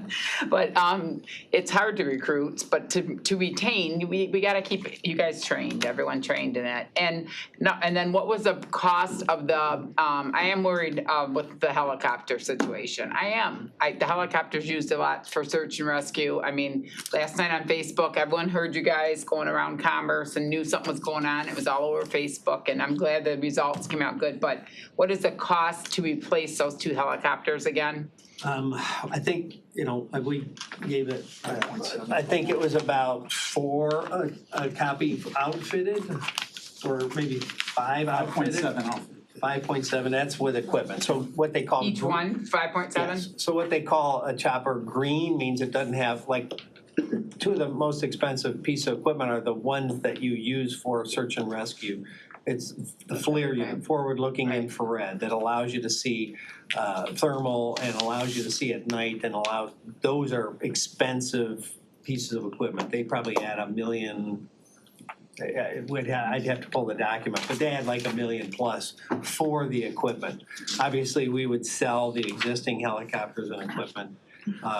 As I mentioned, Chicago, I think, has 14 million set aside. That was for one copter. Is that just in Chicago, not the county of Chicago? the county. The county. That was the county Okay, that's what I was sheriff. gonna ask when you were saying the That was the presentation. county sheriff's office. Okay, county for, And they set aside 14 million, I think it was for one chopper. So again, we like to stretch our money. We think for dramatically less than that, we would get 2 of the scaled down versions. And the reason, a lot of people, why do you need 2? Because you set their maintenance schedules opposite. So when one's out of service, you're still capable, number one. And number two, certain kinds of large scale events like the Dream Cruise, we alternate who's in the air, who's on overwatch. So we have constant overwatch over a large scale event and not lose that coverage. But the biggest one is routine maintenance. So you schedule it, it may be gone for days or a week. And then if you have an emergency, you're like out of luck. Right, and I'm just very concerned that's very old, because I think I came on board, did we have one at first? Because I think I was there when you got the second one. I mean, I've been on the commission 22 years, and you're saying that's how old they are. They're both about 23 years old, 20, and the other one's like 24 It just came right before I and a got half. here, I think, and then, so I know that was one of the big issues right when I first got elected. So it's very old, because I was young when I started here, so the helicopter's very old. So, oh no, I'm not now. I was only in the 30s when I started here, so those helicopters are old. So I am concerned they use, and I think they're needed. So that's just my personal opinion. I mean, I think most people, citizens would agree, and especially if that's your loved one that you found yesterday, and that helicopter saved that boy. I mean, that's, And there's other logistic issues that come with older helicopters. So, for example, one of the things they have to do every year for certification and currency is they have to do a thing called auto rotation. What if everything goes out? How do you safely get it to the ground? And so you have to basically shut your power off and bring a helicopter all the way to the ground. Well, more than once, unfortunately, we've had that which causes a hard landing, meaning they're safely on the ground, no one got hurt, but the tail boom has damage. And the last time that happened, it was over $1 million to fix the tail boom. So when I found that out, I said, well, we're not doing that on our aircraft anymore. We're gonna send our pilots to the factory, do it on their aircraft, because you can pay to have them trained and recertified there. Okay. They don't even carry one of those old aircrafts anymore for us to send them. So now we're back to having to do it on our. So for many, many years, we were sending them to Texas. It was way cheaper, fly them to Texas, do the auto rotations on their helicopter. If there's a hard landing, we're like, okay, we're out of here. We can't do that anymore. And so the parts aren't available, the currency training's not available, and that comes with, the age of the aircraft. Right. And then how many pilots do we have for We the have two helicopters? 2 full-time or 3?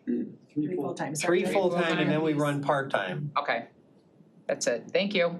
So I also have a document, so I think some of the folks might have it, but then there's also new people, so we submitted it with the 24 budget, so it's it has the details in there about the helicopters, like the 5.7 that the sheriff just mentioned. Okay.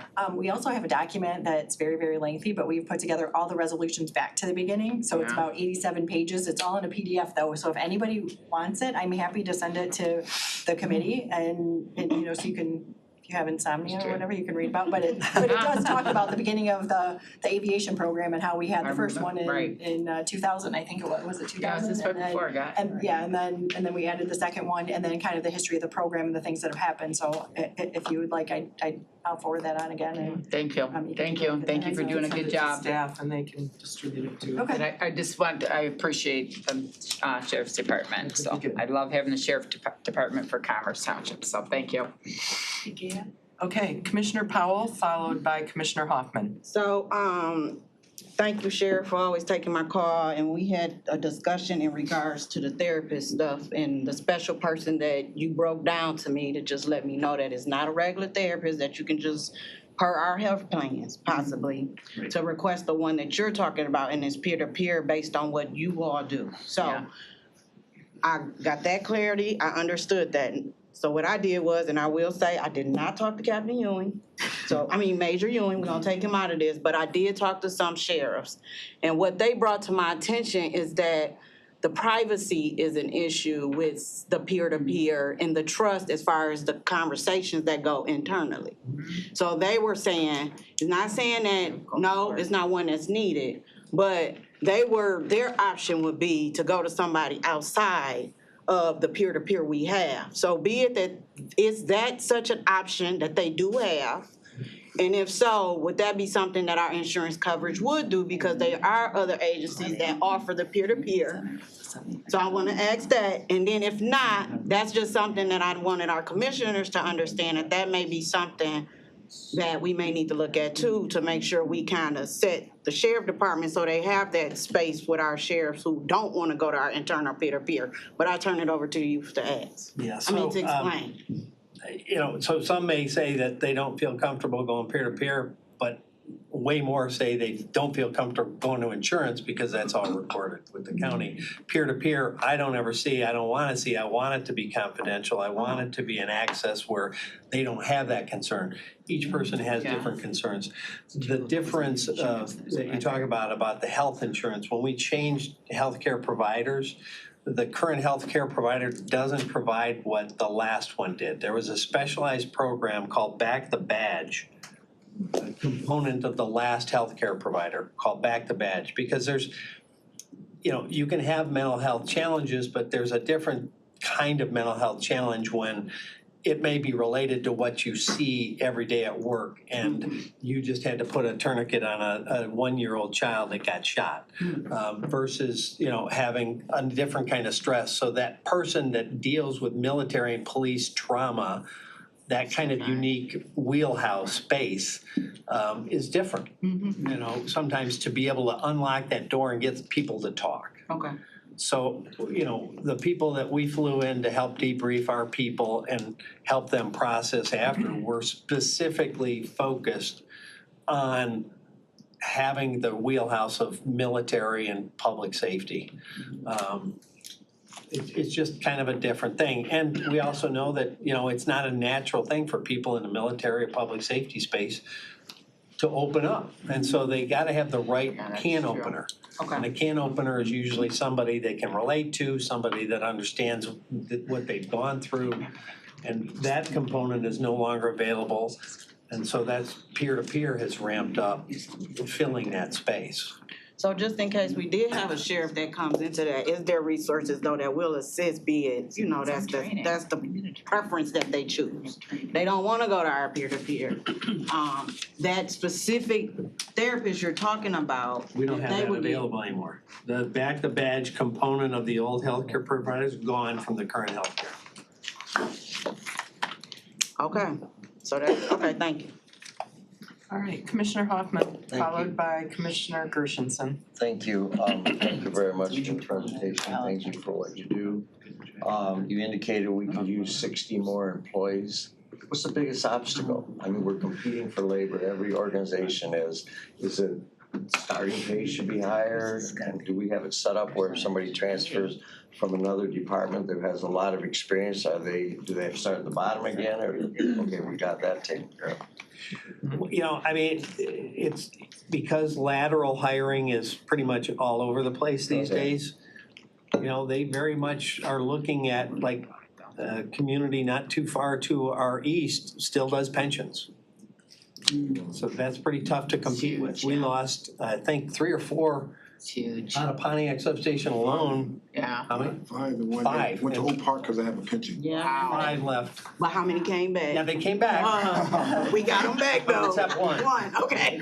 What I'm saying is there's a lot. Might be coming back.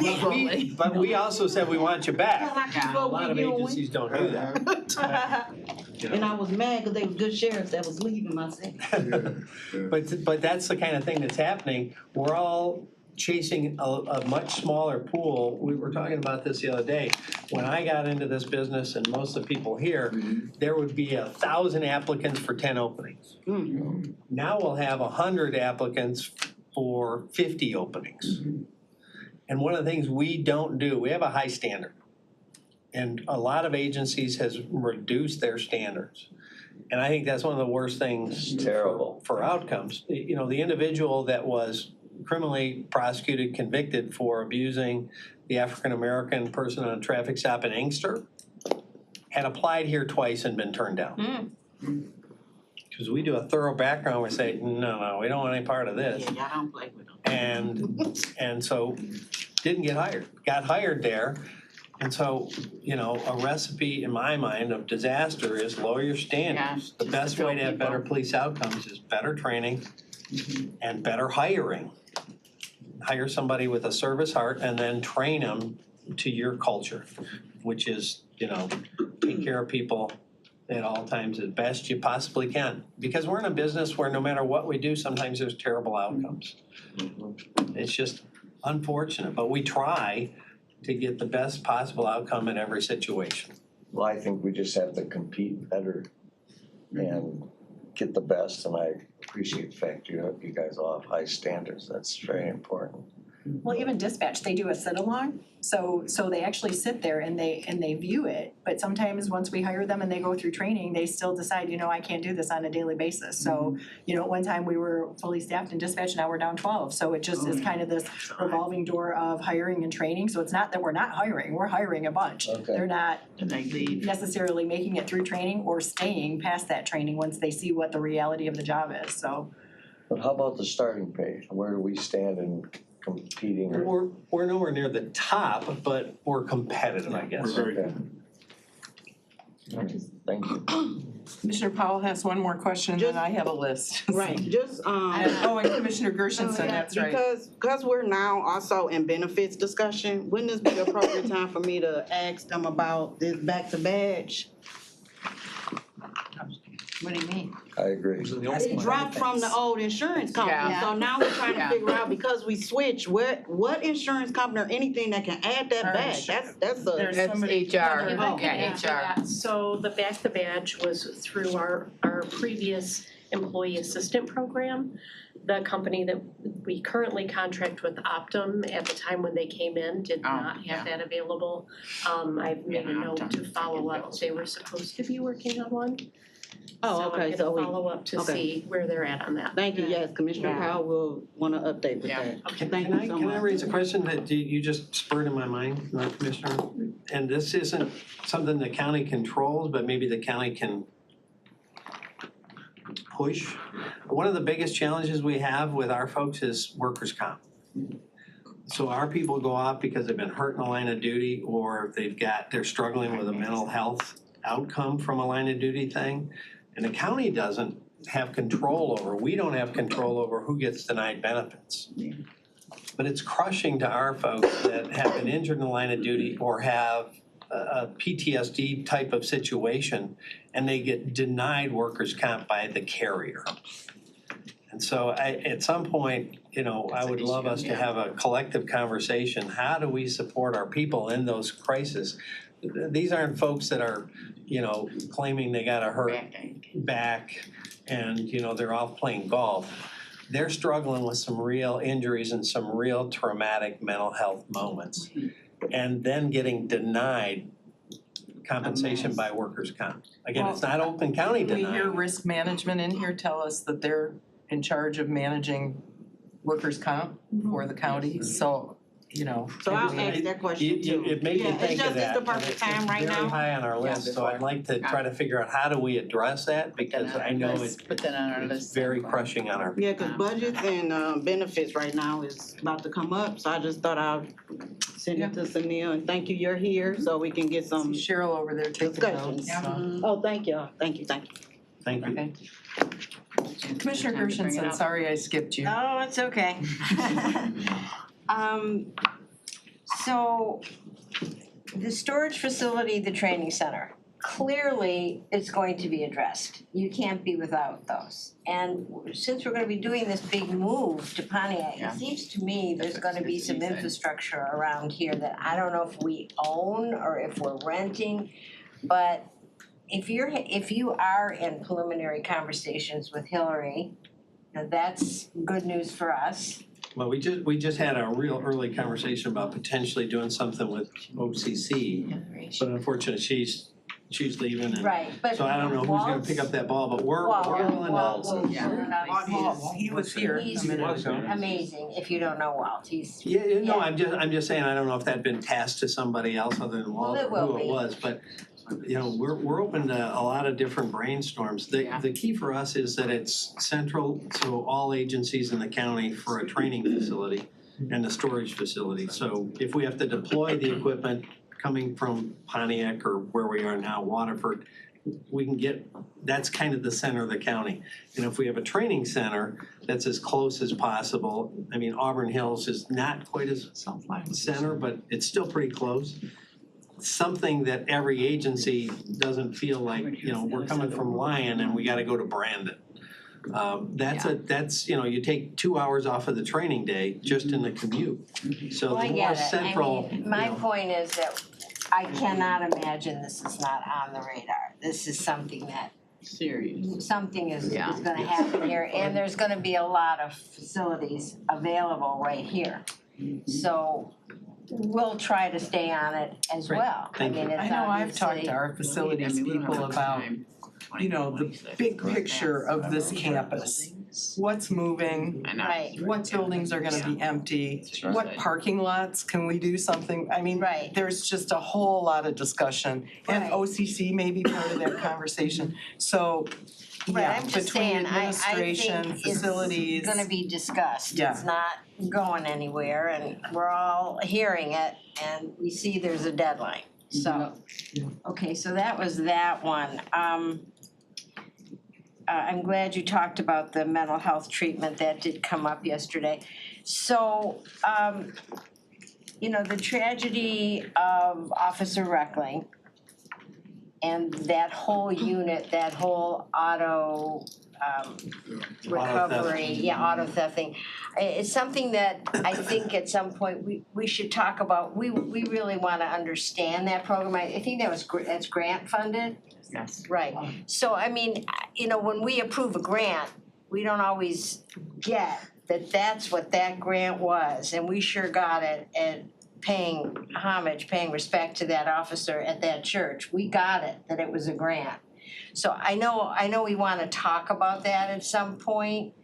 And also the 11 drownings. So that's pretty horrifying, and we wanna talk about that too. The money we've put in to expand the Marine Patrol, we kinda wanna look at the big picture of where are we and what could we be doing? We don't want an officer going into Detroit on his own and getting ambushed and getting murdered. And that, I don't mean that about Detroit, it could be anywhere that he went in on his own.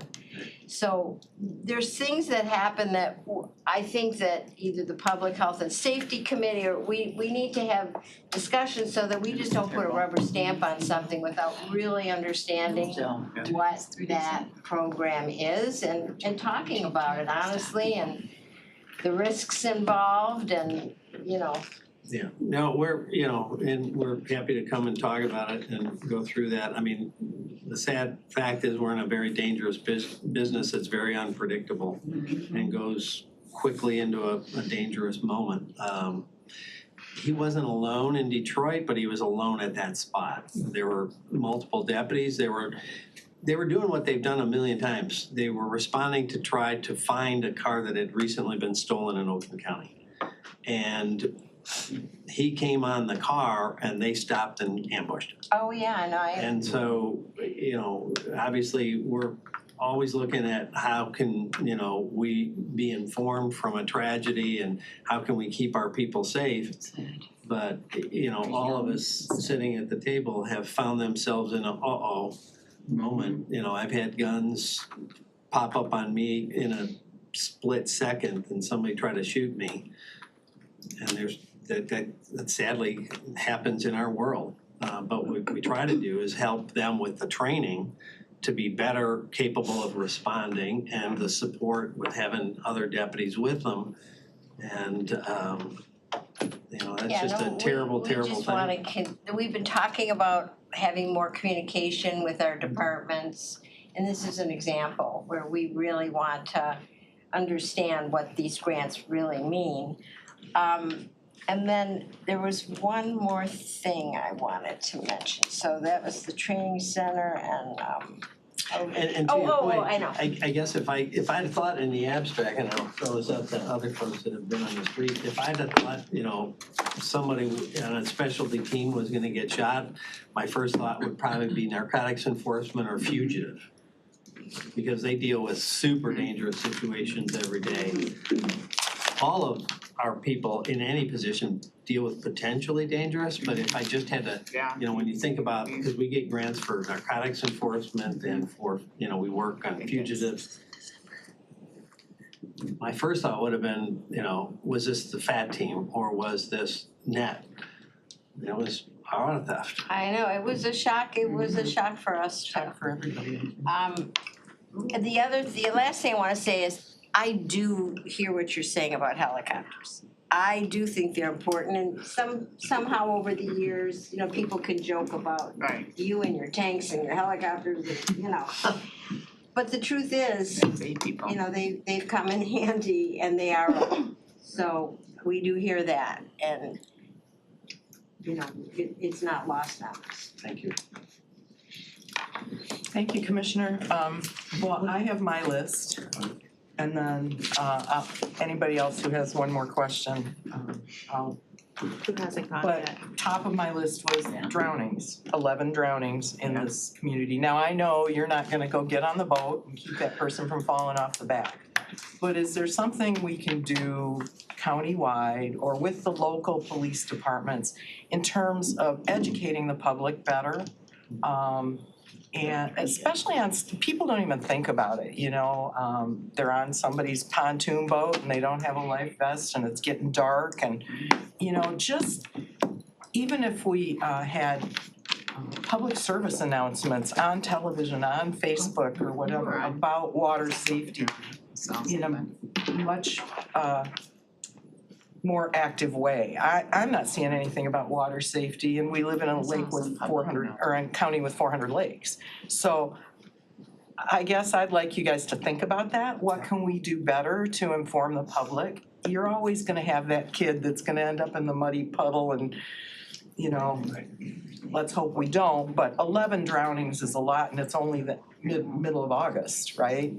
So that was one thing I'd like to suggest is we think about how do we engage with the public on that topic? Because didn't we fund 5 new boats and, so that was to get at this, but that's on the big lakes and some of these happen on not so big lakes and that sort of thing. Yeah, we've tried to engage a lot with the media on public education on how, because this has been a very weird year. Some of these drownings are not, a lot of the drownings, if you look back historically, have a component of alcohol. Right. A lot of these had no component of alcohol. It was just super tragic and not wearing, and I've said this constantly in all the interviews, a personal flotation device is a lifesaver. And it's like trying to put on your seatbelt when you see the car's gonna hit you. There's just no time. Right. So if you're on a boat, they have them that are water activated. If you hit the water, it inflates. But we've had one of the drownings was the 2 brothers were on a boat and he stumbled and went in. We had one young man that was swimming with another young man, no alcohol, strong swimmer, athletes, they were training. They were swimming back and forth across the lake. They'd done it the day before. This day he became exhausted and went under. Have a boat that's your support boat that's going next to you while you're training. It's anticipating if there is a problem, how do you respond? Having the right gear, having the right support. And so we've tried to talk about it a lot. Maybe it's some PSAs, maybe, we do boater safety and water safety classes, maybe an allocation for a little more of those We could are get some funded. free PSAs on community TV. I would love to see more PSAs. We have all kinds of social media. And we'd be happy to do it. I know in our Marine Division, we'd be happy to film them.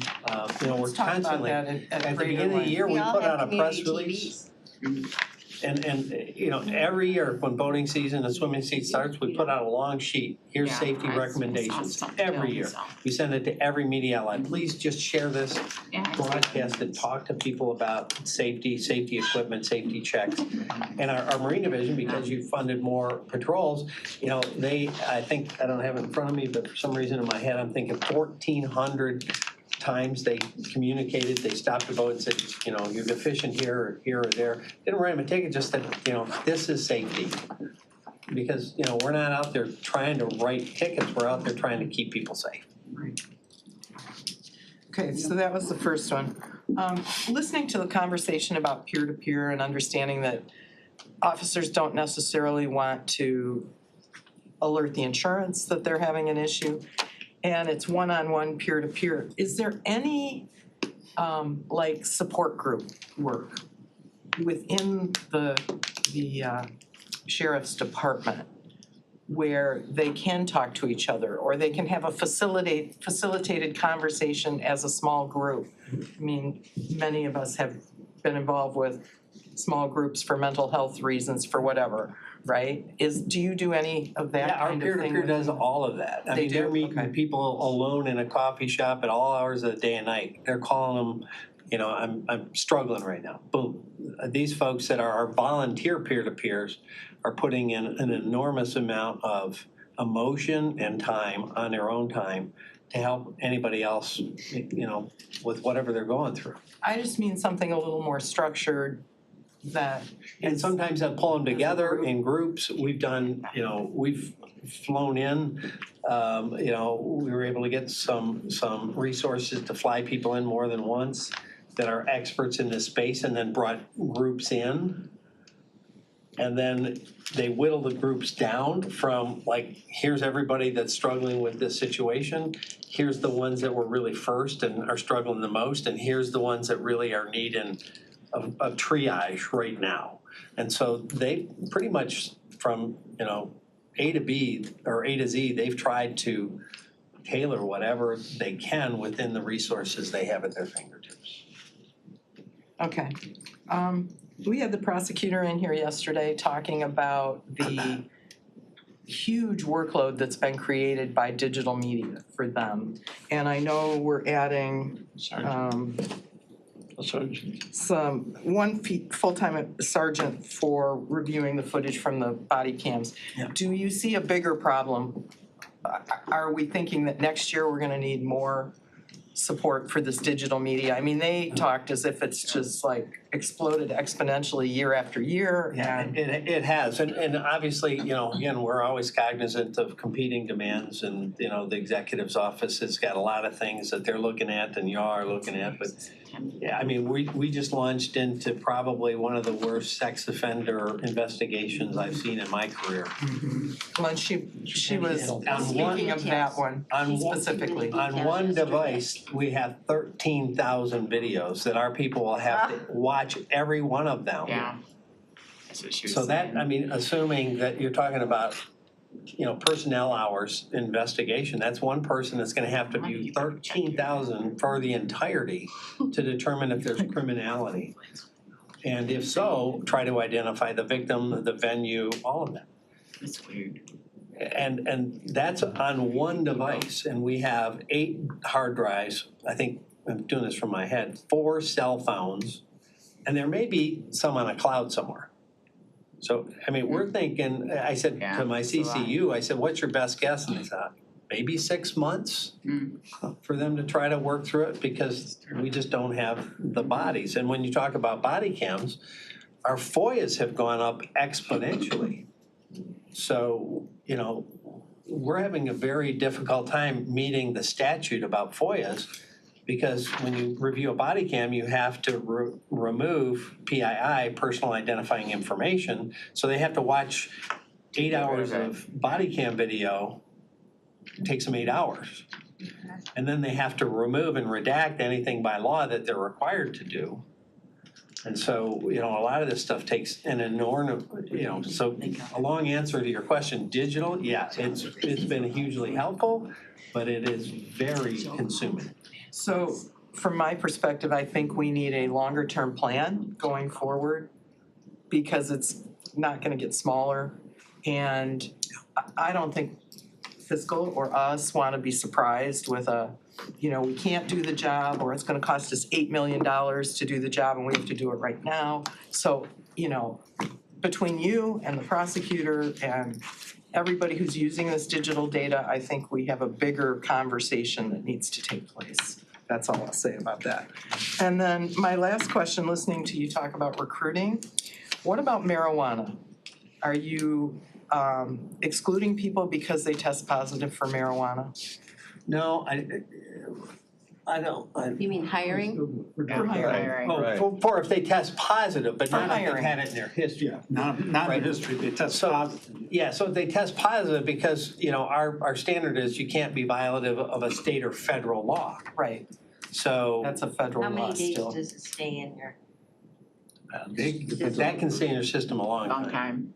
Yeah, see, that's the question, because I know there are people out there who would potentially wanna be officers who smoke marijuana, But they because can't it's legal smoke in the once they get state. hired, because it's Right. illegal against federal law. We can't. Right, so that's why I asked the Change our- question, how is that interfering, because I think it's interfering with your ability to recruit Interesting. and hire and retain probably. Yeah, I don't. Now that it's legal, a lot of people are doing it. You go in any park, you can smell it. They know. You go in any grocery store practically, and Right. It's packed. so, But for all our applicants, Right? very Well, few fail the drug test.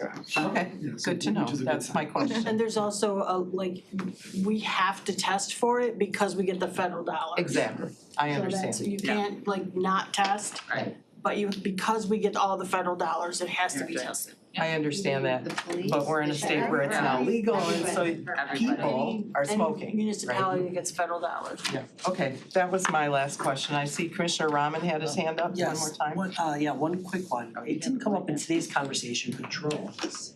What is it? Drones. I'm curious your take, obviously 5.7 times 2 is a significant cost. Is there some component of that need that could be fulfilled by drones? And if so, could we do that? We're already fulfilling, so you have different mission sets. So drones allow us an observational platform, helicopters allow us a response platform, is the simplest way to put it. A drone may see a threat on a rooftop, Can't do but anything. then you have to have somebody run there, drive there, Right. climb there. A helicopter has the ability to Man. do things. Without getting too awfully specific, Yeah. because we don't wanna let our adversaries know, but so we can do things with a helicopter we simply can't do with a drone. Drones is fine. The other thing about a helicopter is they have a much longer hover capability. So we can send a helicopter, like searching for this kid, for an extended period of time. Drones typically have a battery life of 13 to 18, 20 minutes. So they have to come back, hot swap, put it back up. It's not very long. They just, a lot of people think drones are surveillance, they're not. Because, they have limited battery, limited hover, and they have very specific rules of usage. So to surveil an area looking for a child that's lost or an Alzheimer patient for an extended period, we do use drones, but we double up with a helicopter because it gives us a staying power and a much greater radius. Interesting. Commissioner Whiteford. As marijuana, you get educated that they need to stop before they come in and apply. I mean, that's. Yeah, but that's what I said, how long is it They in your got- blood? If they're going to law enforcement, they got a clue that, hey. You're supposed to be in the up and. But they have to stop That's why people don't go. because it's a violation of federal law. Right. No, I'm with you. And if they're involved in something and they test positive for it, Right, there's a problem. I'm clean. And then, getting the training helps you deal with mental health issues too. So it's the safety and the liability and personally being able to deal with and cope with training, right? So that's why training center is important. And lastly, as to the contracts coming down the line for the townships, I mean, it's, in the budget, $3 million, I mean, is that, those contracts are coming? Yes, we're working with fiscal We services are right working now. very closely on that topic, so. And the word's gonna get out to the townships, Yeah. That's part of our conversation, how we want to Keep do us in it. the loop, Obviously, we please. want it to it's be coming up done, soon, yes. right? I mean, Yeah. that's, Absolutely. Keep us in the We are loop, very- tell them, keep yeah. us in the loop, please, so that We doesn't are very happen again. conscious of the board's policy and also the timing, it's just that we've been asking for follow-up questions, make sure we understand certain things, so and it's significant, Let it's us coming. know though, yeah. So, There's one more thing in here I had made a note about, as I was reviewing all this. and it's because of salaries, it's salaries and, right, so it's I'm sorry, I not, didn't mean to. yeah, sorry about that, I mean, salaries went up significant and they gotta be accounted for. The one other note that was in your budget highlights talks about how our intergovernmental program reimbursement has decreased in social security payments because we don't have as many social security people in the jail where we collect from them their social security to offset the cost of incarceration. That seems pretty, you got people on social security in the jail and to just, make it even harder on them, we're gonna take their social security away to pay for their jail.